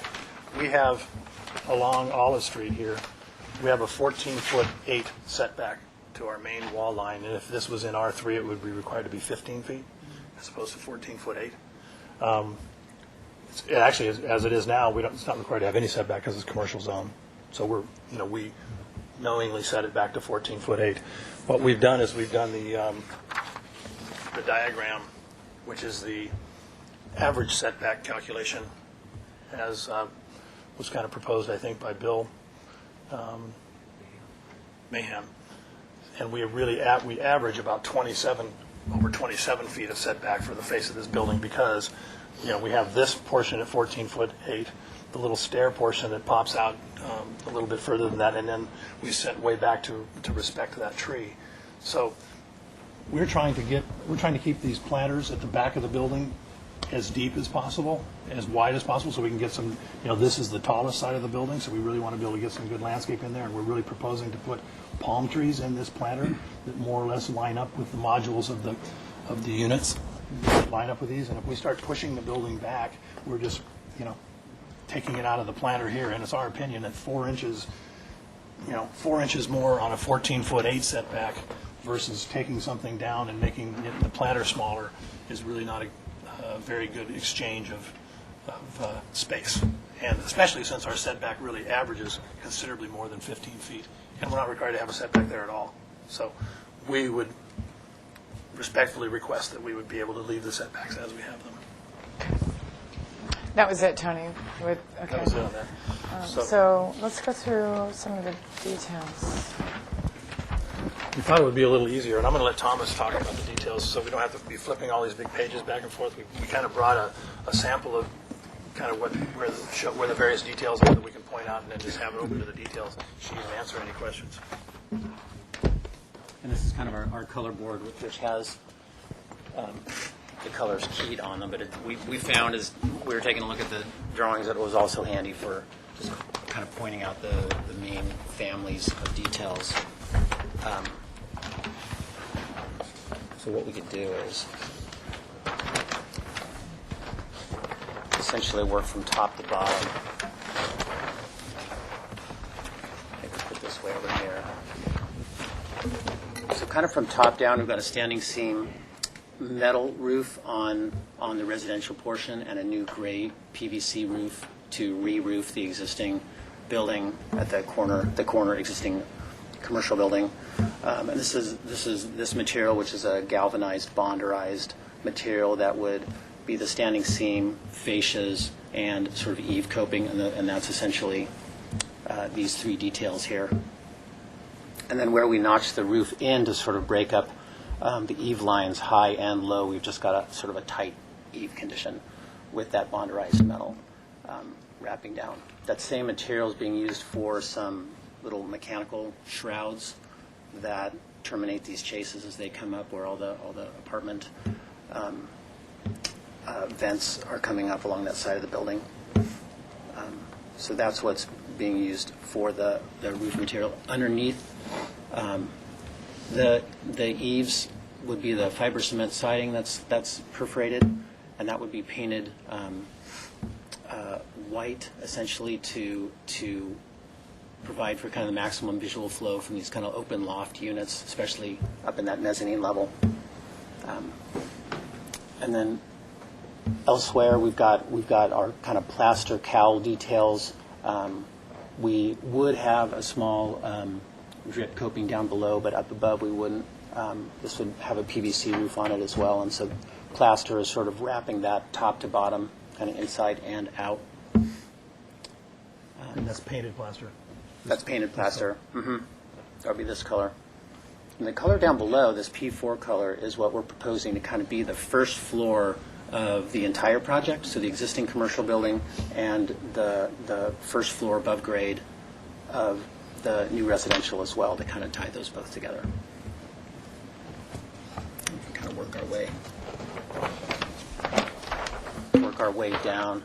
So, like Mark said, we've got our typical railing detail, which comes down and actually covers over a fiber cement fascia and is in an 1.5-inch square metal frame, and this is the punched metal that comes through. Is supported by a steel T that bolts in. Fairly simple kind of kit of parts for that. In addition, we've got some louvers that are up high, and this is a little amenity deck, which would be available for use by the tenants in the office building coming up the elevator, and the tenants that are here would essentially match you can barely see one down here, which would be the garage ventilation louvers. And those are essentially narrow gauge, 2-inch by 3-inch tube steel welded to an armature, and that's being used throughout the new residential, and that's essentially the same spacing and configuration that's wrapping around and forming the sunshades of the existing commercial building,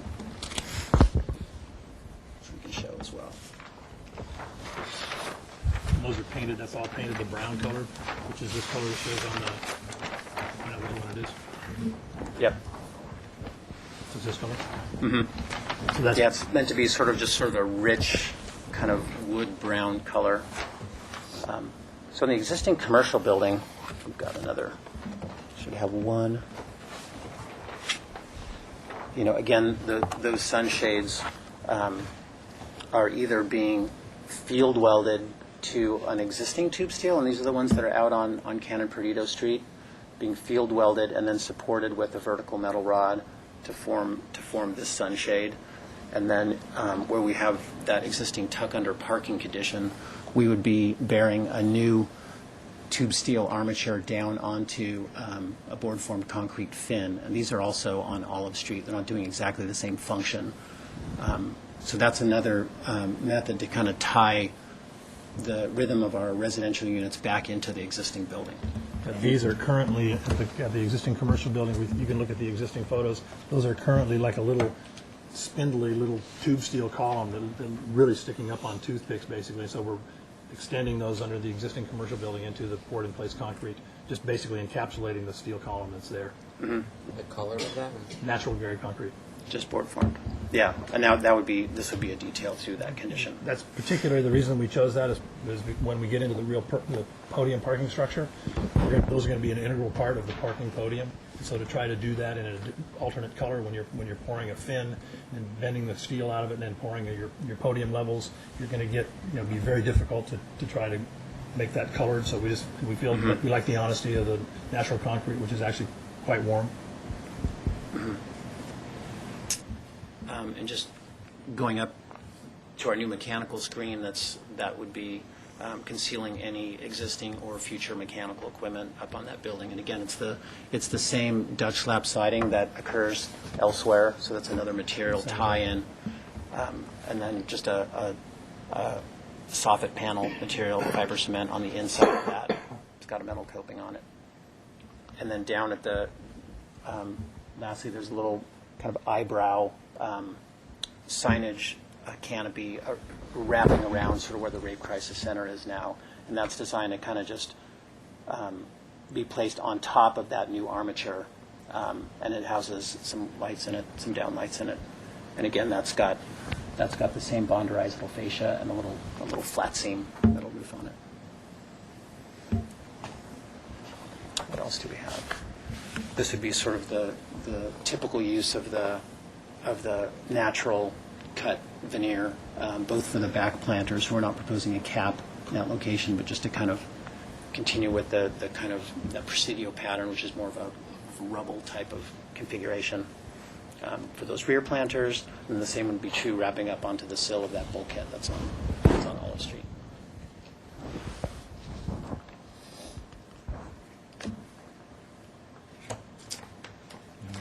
Maybe just the windows. We've got an interior courtyard, which is made up of privacy screens, the same spacing of the horizontal steel louvers. The same material that work in two directions. This is the courtyard down below. There, stair coming up, which is detailed with the same punched metal panel welded to the stringer.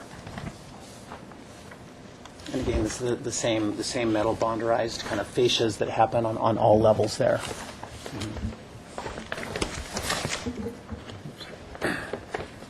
So that's the podium, which will be a topping slab in the color board number 2. Hiding. It's right there. So the colors in this courtyard would be a dark gray topping slab, a tile that ties into, these two buildings are being connected by virtue of kind of an egress balcony that would be tiled and a gray tile, and eventually brought interior to the existing commercial building whenever that tenant improvement happens. This is the clear anodized aluminum windows. And those are essentially either clad with there's a transom window with glass up above, or where there is a header, that's all getting clad, so that those windows look like assemblies in terms of kind of those loft. Clad with brake metal, matching brake metal, so that they become a unit. Right, yeah.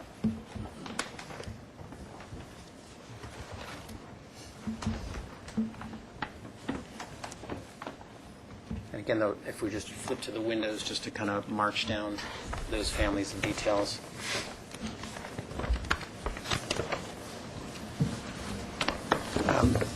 Because we have so much sort of fenestration beyond the windows, that we were comfortable going with essentially a 2-inch aluminum window, and where there's a board and batten application, there'd be a batten essentially all 4 sides, kind of a clean plaster screed, essentially a nail-on window.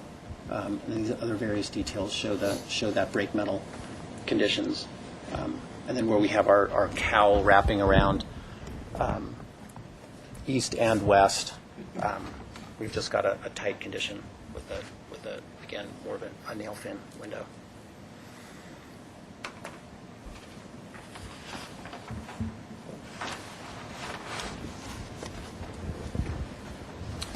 I think that covers the majority of the details that we're proposing. All right.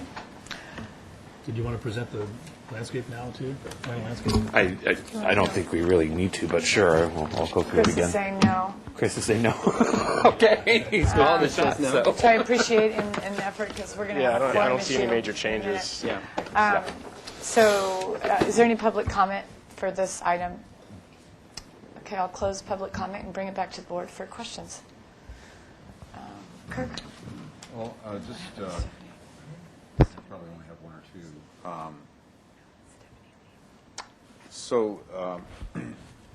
Even where you have plaster, the window's going to be right flush with the surface of the plaster, it looks like. There's no opportunity for recessing that at all? Had you looked at that? Yeah, we felt that there's already so much articulation going on and so much fenestration that, this is the place that we could probably dial back. It's apartments. Yeah. They're going to be studio apartments. And that's already, those are, by the way, like, there's a cowl. Mark, speaking to the mic, I think that's There's a cowl above that that's hanging out 3 feet, so the windows are already like they're recessed 3 feet. To add another couple of inches seemed to be just another waterproofing problem we didn't even have. Okay.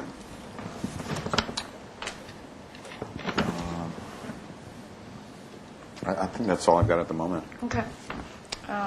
Paul? Gary?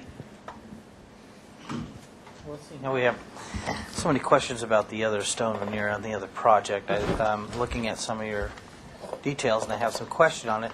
You're saying stone veneer. Are you proposing a manufactured stone veneer? No, that's a natural cut stone. A natural cut stone. Okay. The details on that, are they dimension?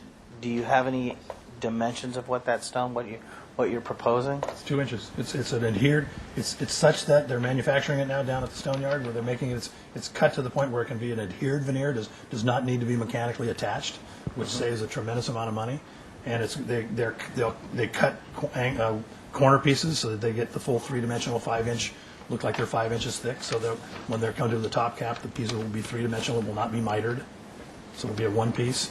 And you say stone cap, and the detail doesn't show a stone cap. Are you planning said on wrapping it around? We said in the presentation, and it's drawn as not a separate cap. It's a continuous one piece that wraps it. Looks like the stone is 3-dimensional. Okay. It's not a separate cap on top. Yeah, We're matching the that's fine. existing walls. The mechanical parapet that you're proposing, do you have a stainless steel flashing around that? Is that going to be painted? The detail is This flashing would probably be on hard, wouldn't it? details here. 802.21.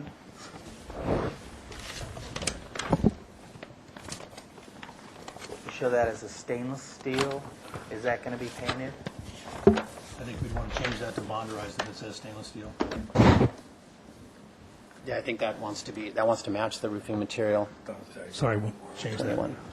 It's going to be the bonderized, all the metal will be that bonderized, not stainless. Lift it off another job. All right. Those are my questions. Thanks, Gary. Chris? I guess, are there any changes to the landscape plan? It didn't look like there was, aside from maybe was that sidewalk always going down the middle between the two buildings? No, that is new. It's to access the mechanical room. The other thing, the transformer moved slightly. But other than that, no changes. We've refined the plant palette, picked our final plants, but they were all plants that were on the preliminary. So those are the only changes that we've made. Okay, thanks. I had one quick question about, it's actually, if you bring up that rendering, I can show you. It's this detail here. This is going down, just out of curiosity, that screen's coming down, and then this is coming back, and this balcony is, the design intent to me appears to be that the whole balcony is encased in the cowl. So what happens here at this intersection when this railing comes down? And I saw that detail where you're penetrating the vertical face of the cantilever decking, and then when it comes back and meets the wall, what happens there? There's a steel T that holds it off to kind of let the waterproofing, the deck edge Of the drip deck over. edge. Mm-hmm.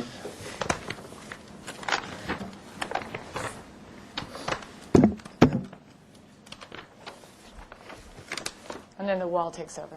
And then the wall takes over. So that T, we're having to hold off the edge of that in order to kind of, it's essentially able to bolt on at that point through a piece of fiber cement siding. Is it bolt on the inside face of the... Outside face of the deck. Outside face of the deck. Face of the deck. Mhm. Okay. So it kind of hides the outside face of the deck. It hides all those connections. The railing becomes the full depth. Okay. Okay, great. Comments? Excuse me, Madam Chair. I I'm have sorry. two questions. Mark, can you explain how you satisfy the Tier 3 stormwater management requirements? Yeah, I've got a study from Penfield. Okay. And essentially, the result of that is that because it's a completely impervious site now, that we're able to comply with the quantity aspect of Tier 3 and treatment. And the quick concept is that we're taking all the roof water, and these raised planters are acting as the filters for the whole project. And essentially you can see that the topo lines here are returning the water back to the parking lot, which is essentially what's been happening historically. Because the site doesn't perk. Mm-hmm. Yeah, we're not being required to infiltrate the water. We had originally left a spot here that could be used for a large cistern to infiltrate, but the site doesn't do that, so it's essentially an exempt condition. Okay. And the second question is, have you heard anything about the possibility of eliminating some power poles on Cannon Perdido? One of the building inspectors told me that might be a possibility, that there were 3 power poles along there and they might remove 2 of them and leave one with relocation of a transformer or something. I didn't get any details of that. Alan Cooper? No, it's not a part of the proposal. Okay. I mean, we're putting in a new transformer and essentially feeding it through the Right. crawl space of the existing building. Okay, I didn't know if that would influence your choice of street trees or Not placement of street necessarily, trees. no. Okay. Comments? Gary? Mix it up a little. Couple of comments. One thing about that cap is, I think that 4-inch overhang is a little bit too much, and I would worry about being a stainless steel on that. So maybe the dimension could be changed on that on that sheet metal cap on the parapet. So I just wanted the lag to be minimized. They're changing the material. Okay. Right. Yeah, we'll change that to the bonderized. So there's, 4 inches is still kind of a large return for on top of the parapet. And then there was a question class comment. You had a detail 805. You have some concrete you're going to chip out around a pole, and you're going to pour in place some concrete with new board form concrete. Is that going to be lap board form concrete, or is that going to be smooth form? It'll be smooth. It'll be 2x8s. They'll be set up so that you get a little bit of a so it's not going to be smooth. You're going to have a weep in between that, and it's going to be 2x8. Is that, and that's not going to be done with a slurry coat or applied after the fact, or is that going to be board form? No, Is that going to be concrete, structural concrete with a board formed texture? right? The reason I asked that is that we have had some projects that did not, that were proposed this way, and they did it afterwards, and it does not have the same look. Yeah, we're aware of that. This is part of this. It has to be that way for structural integrity. It's our structural system. This is not an application on some other material. It's concrete. All right, and then the only other thing I would am concerned about is actually I am concerned about the stonework, because that's a little bit of the Santa Barbara touch that you were going to have, and I would like to see an example of what you're proposing, because I'm concerned with how close it is to the sidewalk. You're using existing planters, and how that's going to propose as. You mentioned it's going to look like the wall behind there, but I'm not seeing it with the material. They brought a photograph of it. Do you want to show it to them? Essentially, this is straight from the stone yards, which is on Milpas, and they fabricate a lot of things locally. That's straight from their brochure. That's from their brochure. So no grout joints. It's going to be it's going to look like a stack wall. A dry stack.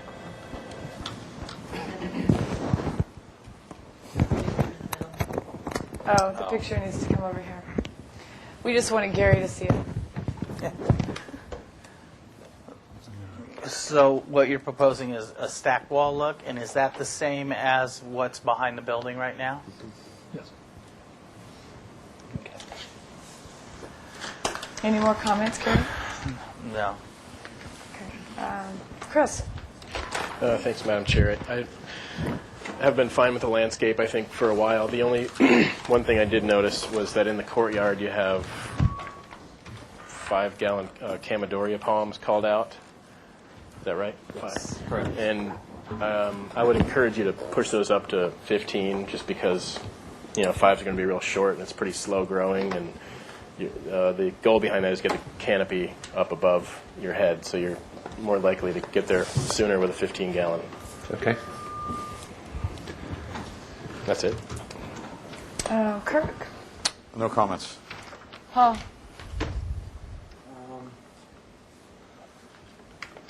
I guess I have a question now that I finally studied something. On sheet A, I'm sorry, my wife's not on A 1.0 or 1.2, 102. It's really, where is the stone that's going to be at the front of the stairs? Are you wrapping it around the side, around the tree?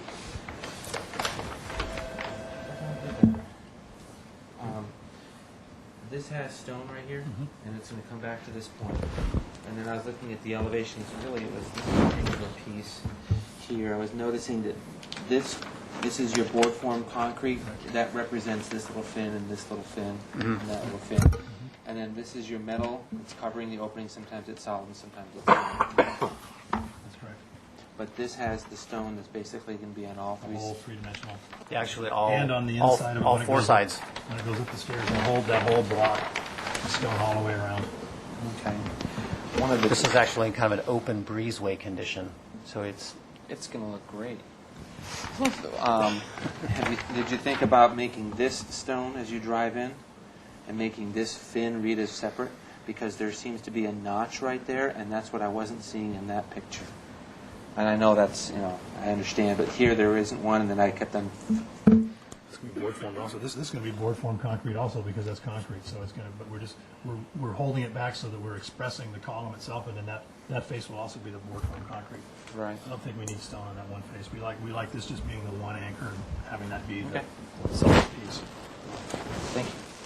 I have no comment. All right, so did I forget anybody? No, Stephanie left.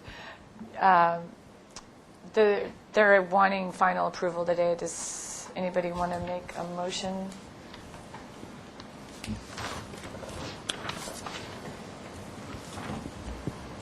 I just, sorry, I just came up with another question. I don't remember any discussion about lighting, exterior lighting. Let's talk Did I about miss that? exterior lighting. You do it. Gotcha.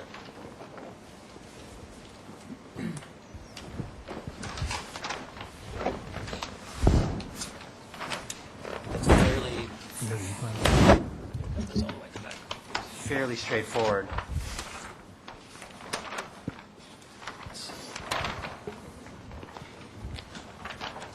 So at the residential courtyard, we're proposing that those, because we don't want the glare of lights from one unit to the other to shine into someone else's unit. Essentially, everything that's on a path of travel, that's sort of on the house panel, if you will, is a step light, essentially a recessed step light.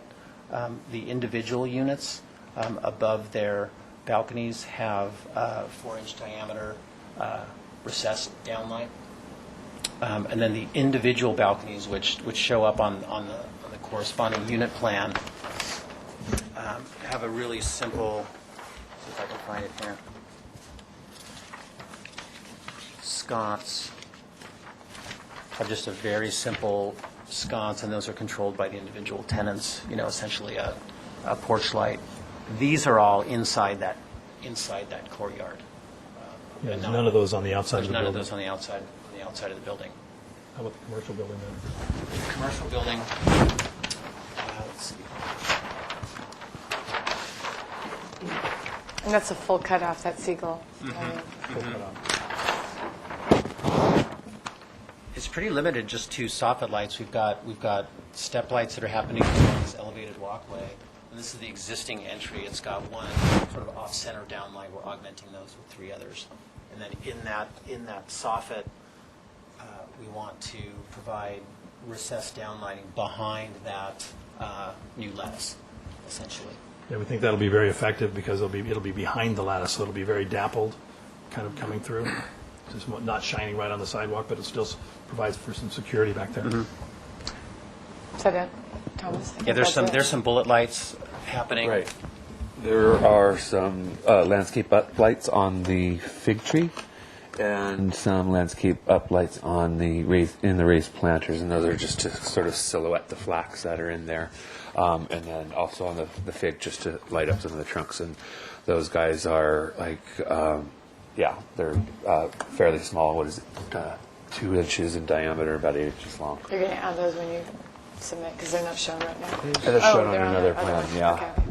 Okay. I think they're shown right there. Oh, there you go. And then there's, I'm sorry, one more. There's a few path lights. Yeah, but you don't even see that from. No. But we're just sort of silhouetting the flax, not the palms. Right in between the columns. More comments, Kirk? No. Okay. I'll just say a very interesting project, and there's obviously a lot going on. But I think besides what you've done with the massing and the setbacks, and the location of the project and where the major mass of the project is occurring, the variation in surface treatment is, I think, it's going to give a lot of variety and interest to the project, and obviously an awesome level of detailing has been thought through in the project. So appreciate all the work. That sounds like a motion. Nope. No? That was a comment. Okay. Anybody want to turn it into a motion? Or not?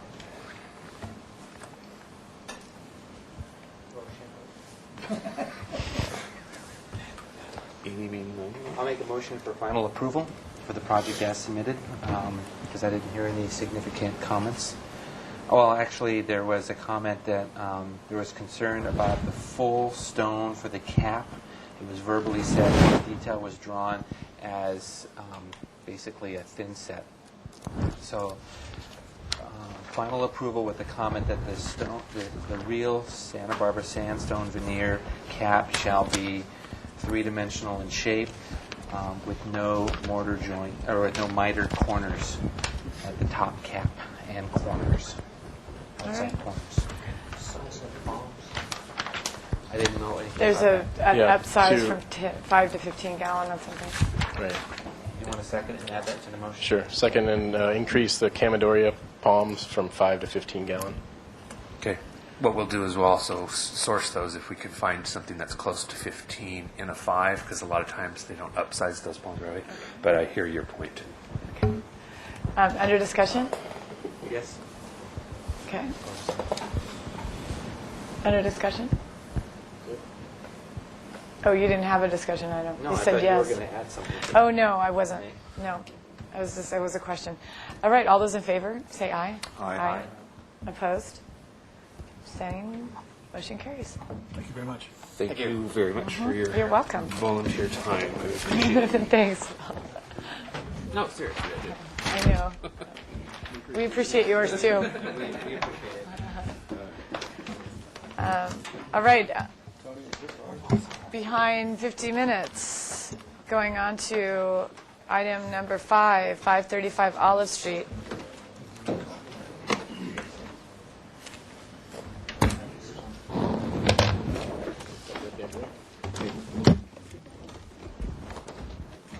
Tony, do you have her drawing?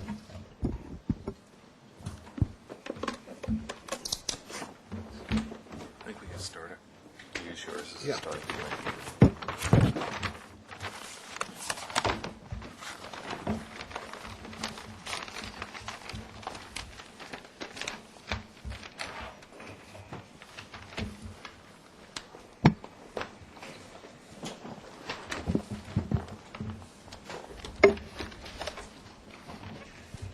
Your name for the record. Michael Porter, I'm the architect for the project at 635 Olive Street.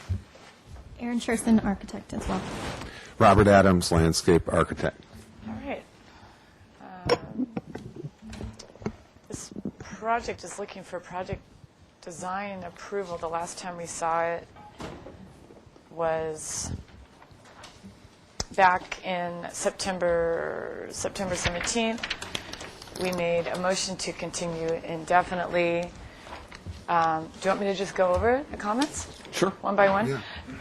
The first one is the movement toward fenestration on the lot line walls and the reduction of the 33-foot wall heights at the pedestrian sidewalk are appreciated. The board looks forward to review by the landscape architect, which you weren't here last time, Chris. Third item was provide details for the block work, including the proposed finish and grouting joints. So we're going to look at that, and we're going to look at the fourth item, provide a realistic color elevation drawing of the anodized aluminum frame with the green tint glass.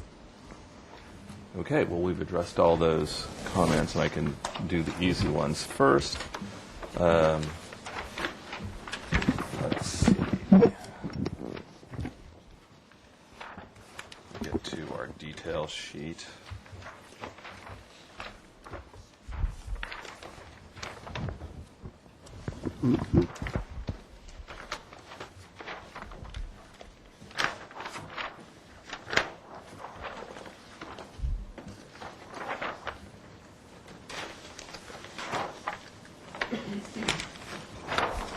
There we go.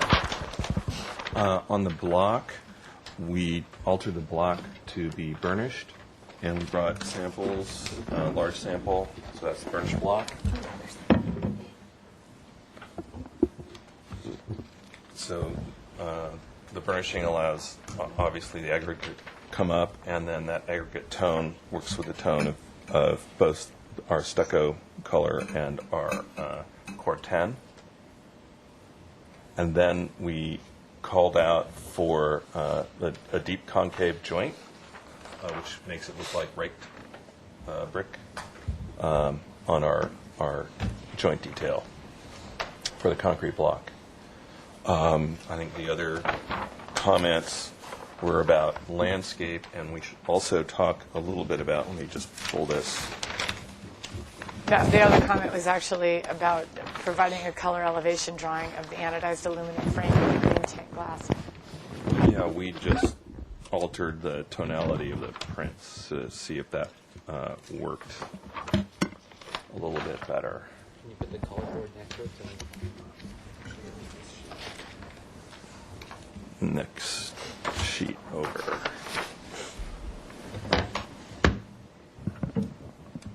What's that one? Just. Oh, This is that's where the the other one. Okay. tinted glass is going, and then we tinted, then we took this tint, put the tint there, and then blacked out the windows, which is that material, and then this is the Corten.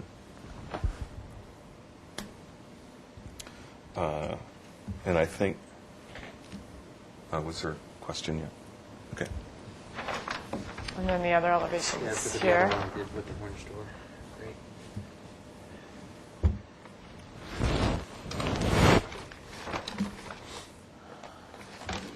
And I think our other item to discuss revolves around the site plan.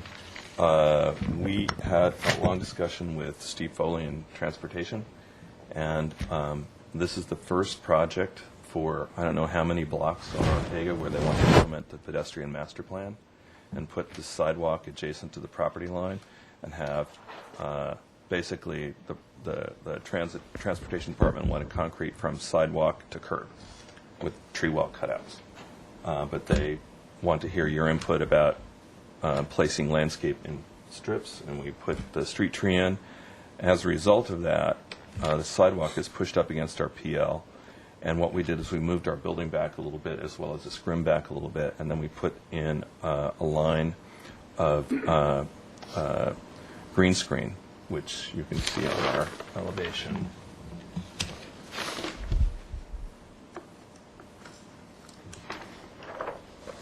Here. And the street tree is Podocarpus? It is, the Podocarpus gracilior, the fern pine. That's the street tree on that block. So that is their pedestrian master plan. What that represents is this is a 6-foot sidewalk. This is the remainder to the curb is the furnishing zone. So, that's what they want to implement, even though most of it now looks like concrete, but that's their pedestrian master plan. To pave the parkways? Yes, to pave the parkway with cutouts for the... Yeah, they suggested tree wells, and we are suggesting, a planting strip. And in the planting strip, you can only have low stuff, but at least we get a street tree. It's a lot more green, can absorb some of the storm water and things much better. So we definitely would like your feedback on that. As far as that green screen that occurs along Ortega, here's a vine. Chris, I'll get this over to you, but this is the flame vine. It actually does very well in... what's that? Okay. Flame vine. And this cascades down, actually very shade tolerant and evergreen. So we feel like this will fill that black green screen, which is a gridded panel, with the vine material. So, and since we're on the roughly the north edge here where that's going to occur, I thought that would be a great choice for that. And we have some of that orange reverberating here as well. Thanks, Robert. Anything else for your presentation? All right. Do we have any public comment for this item?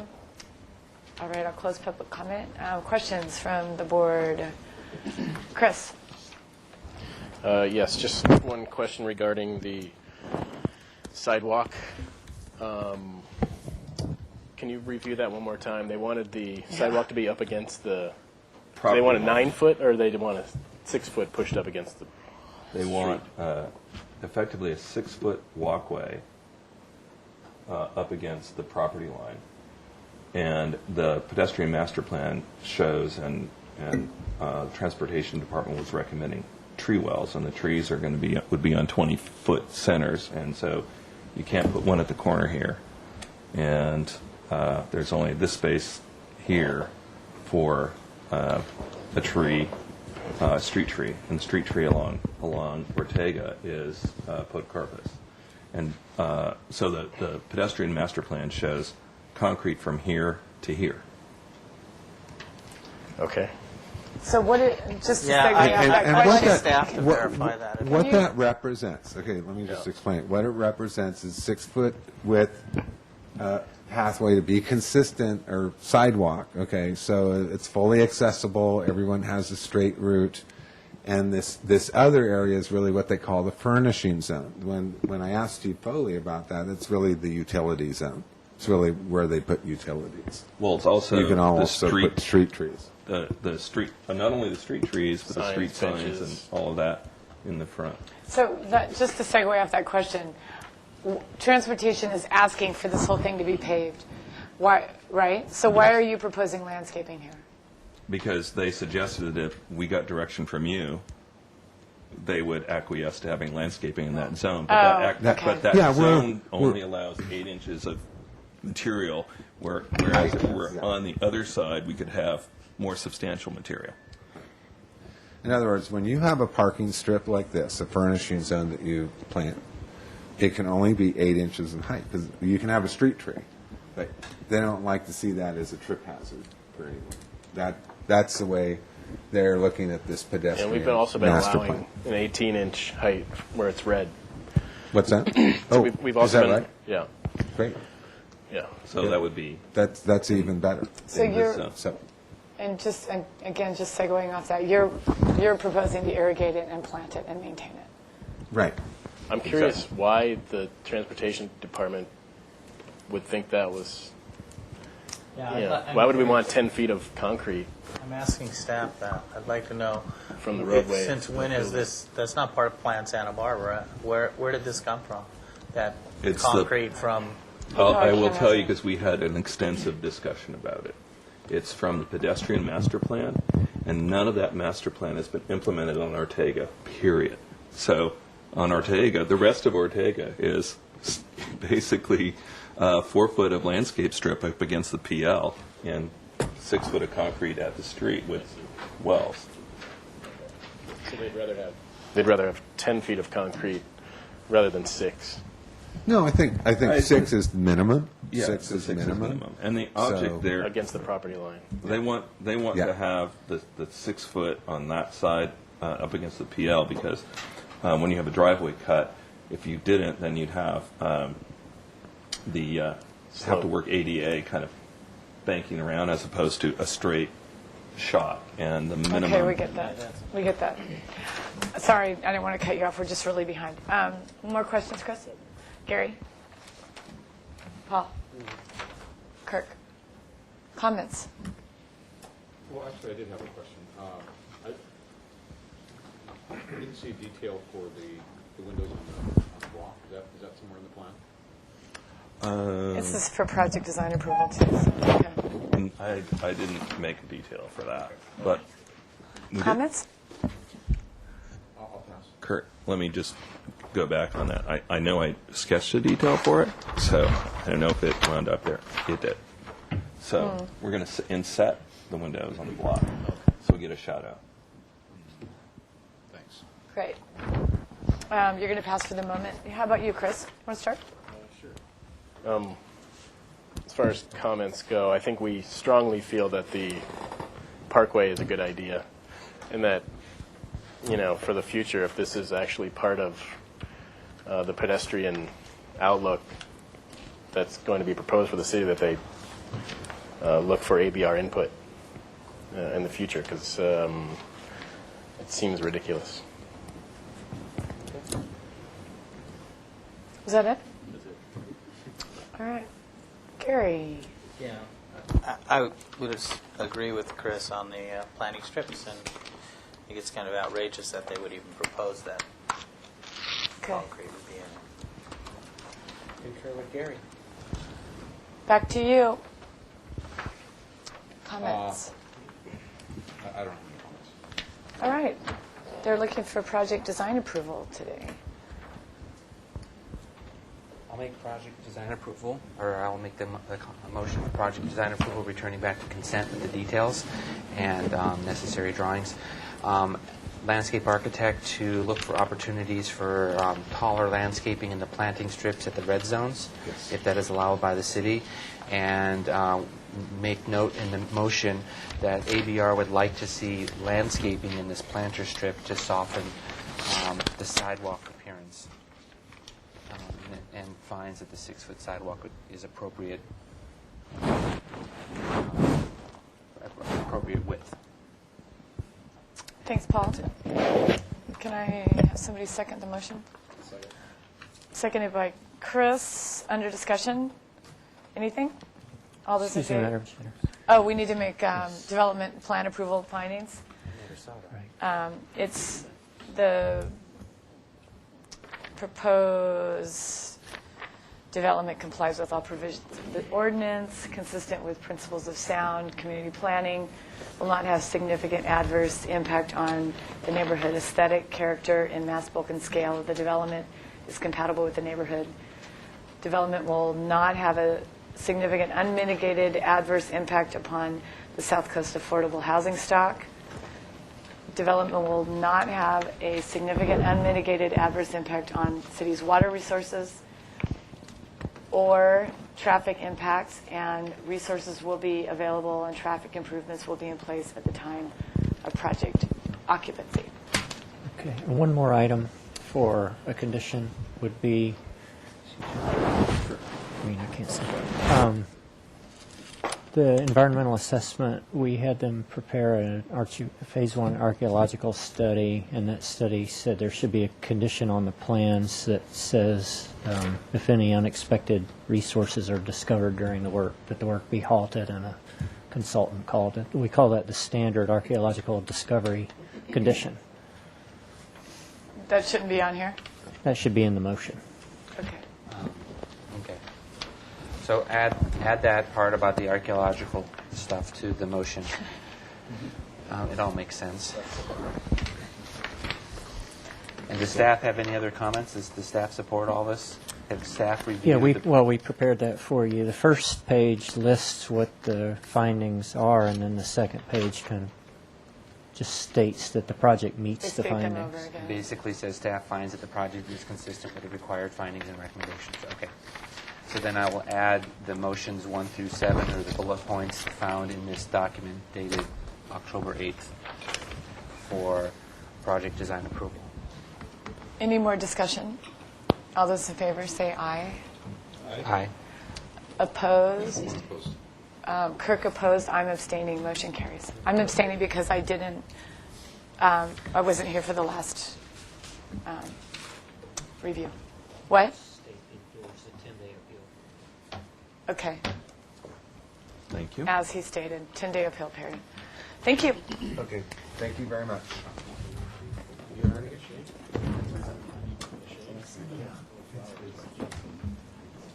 And do you want to state why, or do you want to just... Do I have to state why I'm stepping down from this item, Tony? Because it's in my sphere of influence. I'm the neighbor. I'm the next door neighbor. Perfect, that's good. We don't have quorum. Yeah, you do. He has to step down.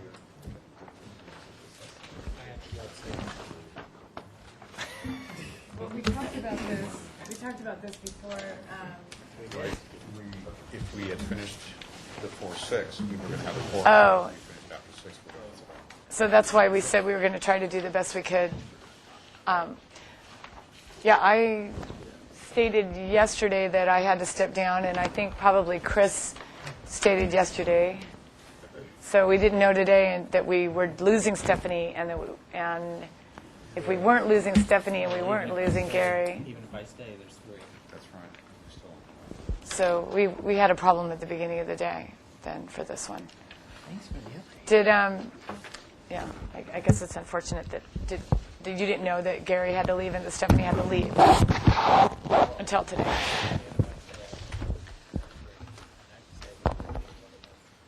It doesn't matter anyway because Chris has to. You're stepping down. Oh, why did you? I thought you said that. Why did you think he had to step down? Because he stepped down last time. Why did you step down last time? I stepped down last time because we were working on a project together, which we're not anymore. So. Okay, so you don't have to step down. We'll go quick if we can. Okay. Gary can stay. If Gary can stay a few minutes? Okay.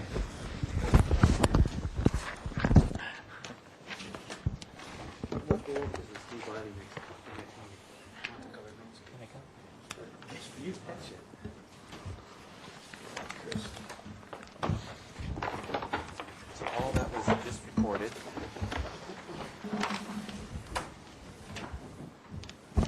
I'll go ahead and state my name, Clay Arell, architect with AB Design Studio. Next to me is Eric Baer from AB Design Studio as well. We're going to go quick because Gary has to go. We were here a month and a half ago or so. This is 528 Anacapa, the old wheelhouse building. We're doing a 3,000 square foot addition to it. I guess I should call it the French press building now that they're open. I think everybody was here except Chris, who stepped down. Everyone else was here. Dawn was not. This is the current site. This was during construction. As you may have known or seen already, French press is open. They were approved by this board sometime over the summer. This is the existing structure right here. French press is here. This is their patio. Like I said, all that's constructed and done. We are adding a 3,000 square foot addition to the site right in this location. We are also proposing to relocate the driveway from this existing driveway is being removed and being cut here. We've already spoken with Public Works, as I described last time we were here. That results in removing a street tree and relocating a canary palm. Sorry, not a canary, palm. Here's our current site plan. Last time you felt that the site planning was acceptable. There was comments about the trash enclosure. I might just go through the comments and our response to speed this up. So there was some discussion on the trash enclosure, and towards the end of the meeting, we talked about making it a nice trash enclosure. That was one of the comments from the board. We haven't been able to find an alternative location that is less obstructive than this location. So we've come up with an alternative on our landscape design, which I'll get into. But largely, this is showing what we had before. I'll jump to the elevations quickly. Oh, well, here's the trash enclosure. So we're working with our landscape architect on a system that it's right here. But let me go to the sheet. This is an attachment that attaches to the walls of the enclosure, and there will be a, what kind of fern is it again? It's an asparagus fern. Asparagus fern that will grow and take it over rather quickly to green up that trash enclosure. Is it a block wall construction? Mm-hmm. And then that is PVC black plastic that's attached to it? Exactly. But how long would it take to grow up 8 feet? Or 6 feet? Well, you'll see from the repetition of this, so each one of these will get soil and a fern. So it's not from the, it should not from be the ground up. No, it's not. Okay. It's actually growing out of the pockets. So it's rather quick. And we've got go to the elevations here. These are our street elevations. This is from the Coda Street looking in. Again, the old French press here. Their existing roll-up doors here, our addition on this side, and we're indicating some of the landscaping as well. The trash enclosure and some of the landscaping kind of going in along between the wall and the back of the sidewalk. This is the side from Anacapa. Again, French press's location here, existing buildings there. Our addition is ghosted lightly, but it's in the background pretty far back from this street elevation, and you'll see the continuation of the landscaping as such. Here we're looking at the elevations. There was some comment number 4, study the facade study the facade portions of the garage doors to provide additional relief or scale-giving elements such as awnings or canopies. So we are looking at our addition here. What we did is we've been looking at this. We really want to get a lot of light back in the back of this. There is a potential to split this into 2 or 3 tenants, depending on what we want to do in the future. So we've come in with some clear story lights. We've brought the canopy all the way across and brought it, and it dies into the existing building here, which you will see there. We're still proposing to remove that canopy because it really does not work very well with the architecture of the building, and we're proposing this to kind of come across here and provide shade and shadow on that face. We have done some sun studies, and we found that the exposure on this face is about 2 to 3 hours a day, pretty much all year. By the time the sun comes around, the buildings, the trees, everything else are pretty much shading that facade. I can show you that if you want to get into that too. This is the south elevation, not much change to this. That block wall will now be that. And this is the east elevation.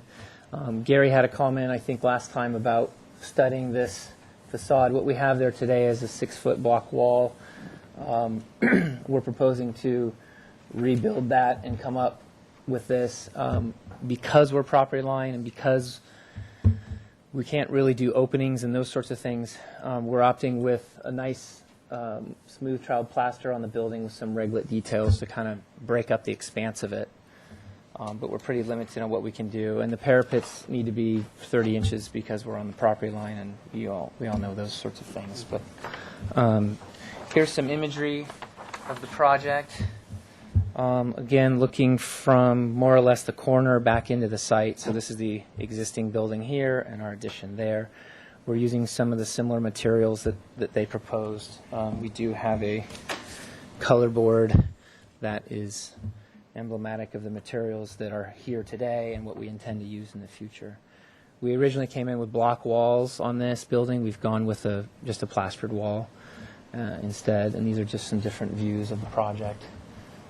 This is looking kind of in at the new addition here. This reflects the landscape design that we currently have on the project. And other than those things that I've discussed, the only other option was, or the only other point of the minutes was the landscape plan. So this is all existing landscaping here. Oops, sorry. Sorry about that. So these are some of the landscaping. So there's some low ground cover. I'm sure Chris will have a better idea of what this is, but we're creating a nice planter strip along the driveway with some stepping stones to kind of give a nice buffer between park and walkway. Oh, there's the color one. Great. So we'll have this access point, which will provide access from the street and around the facade of the building.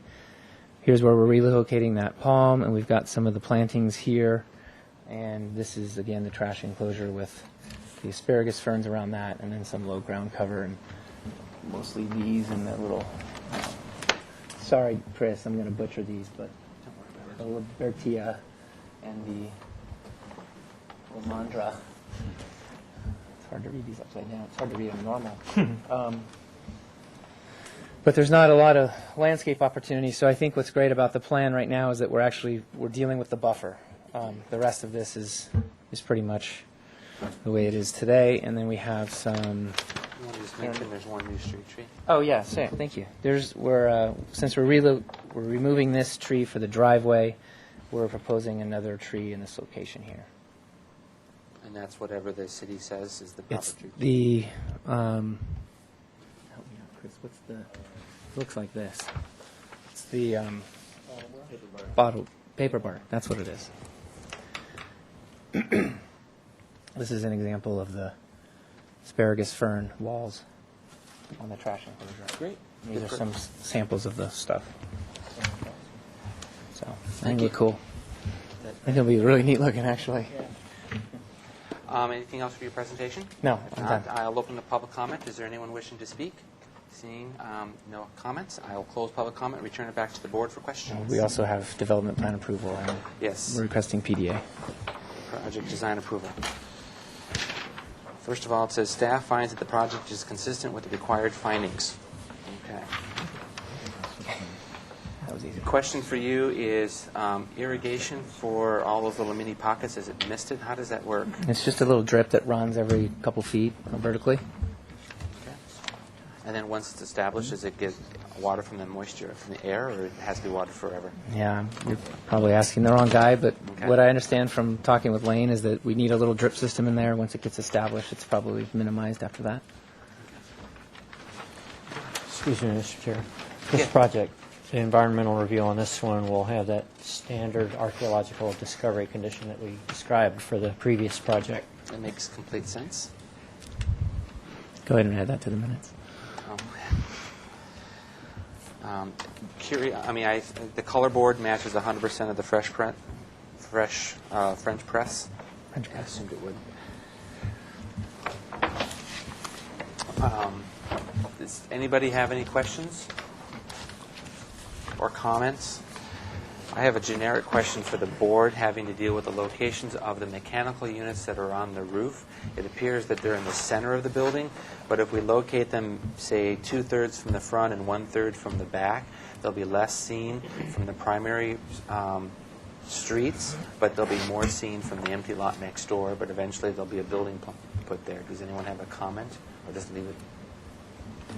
All right, it's fine just the way it is. Mr. Chair, I have a question. It's never really clear to me. Can we put that over here, over there? Sure.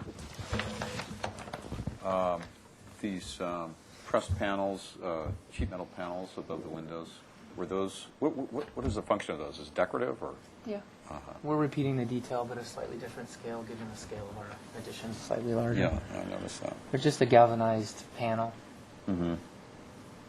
It's also being used for the doors at the trash enclosure. Oh, I didn't see that. It's a break. No, it's just brake metal, and they're to just have a rolled-in seam and a hidden attachment. Came about The last comment from the board was there was some concern about the location of the trash enclosure. We know when French Press brought theirs in, originally they wanted it at the corner, which was vehemently denied. And the comment was just to make it look good and do something fun with it. So we like the idea of vegetation as opposed to something built, even though it's built. But and as opposed to like a ficus or something like that, much simpler. You just wanted to do a little something more. Yeah. Okay. Yeah. Other comments then.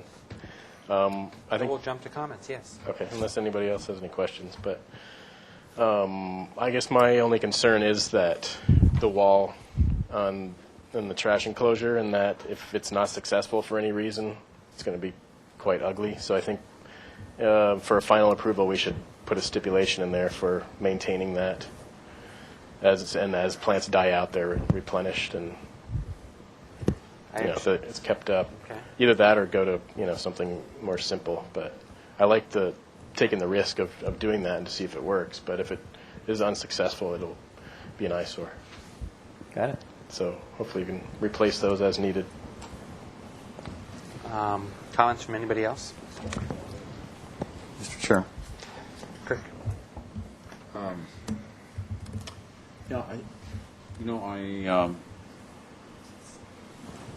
Even though I'm okay with the way these panels look because of their size and location, I think I have a problem with these being 4 foot high. I just don't see that as integrating well with the design. I think the rest of the design is working well. I see that as a kind of anomaly, even though it does match this, just because of the largeness of it, the size of it. And so that's the one element of this that I'm having a problem with. Otherwise, I think it's come together really nicely, and I like the changes you made since the last time. Gary, do you have anything to add?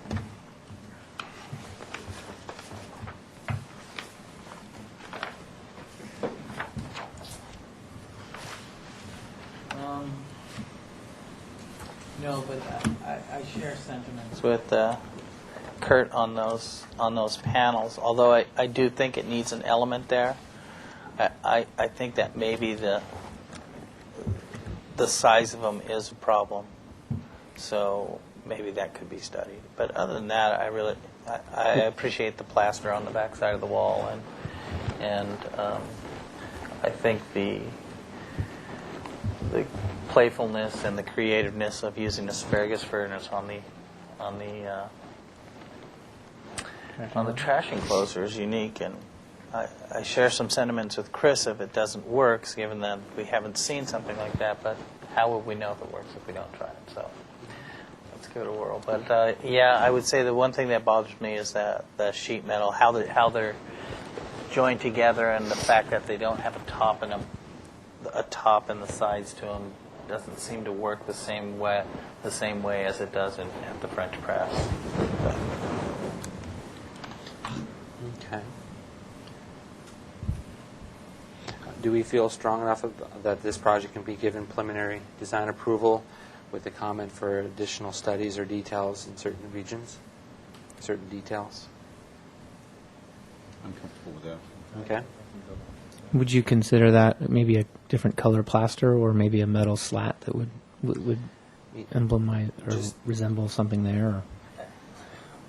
You're right. It seems like something wants to be there, right? It just. I like the idea. Yeah. Like a copy of it, I just think the size of it doesn't work right. If we looked at it with like smaller and two rows, and that didn't look right either. I don't know. Figure it out. Okay. Yeah, no, I think it could work as plaster myself. But, I don't have a problem with it because it's just a playfulness. It's just embellishment. Well, I think that's the anchor because it's opposite the anchor. It should be stronger than the other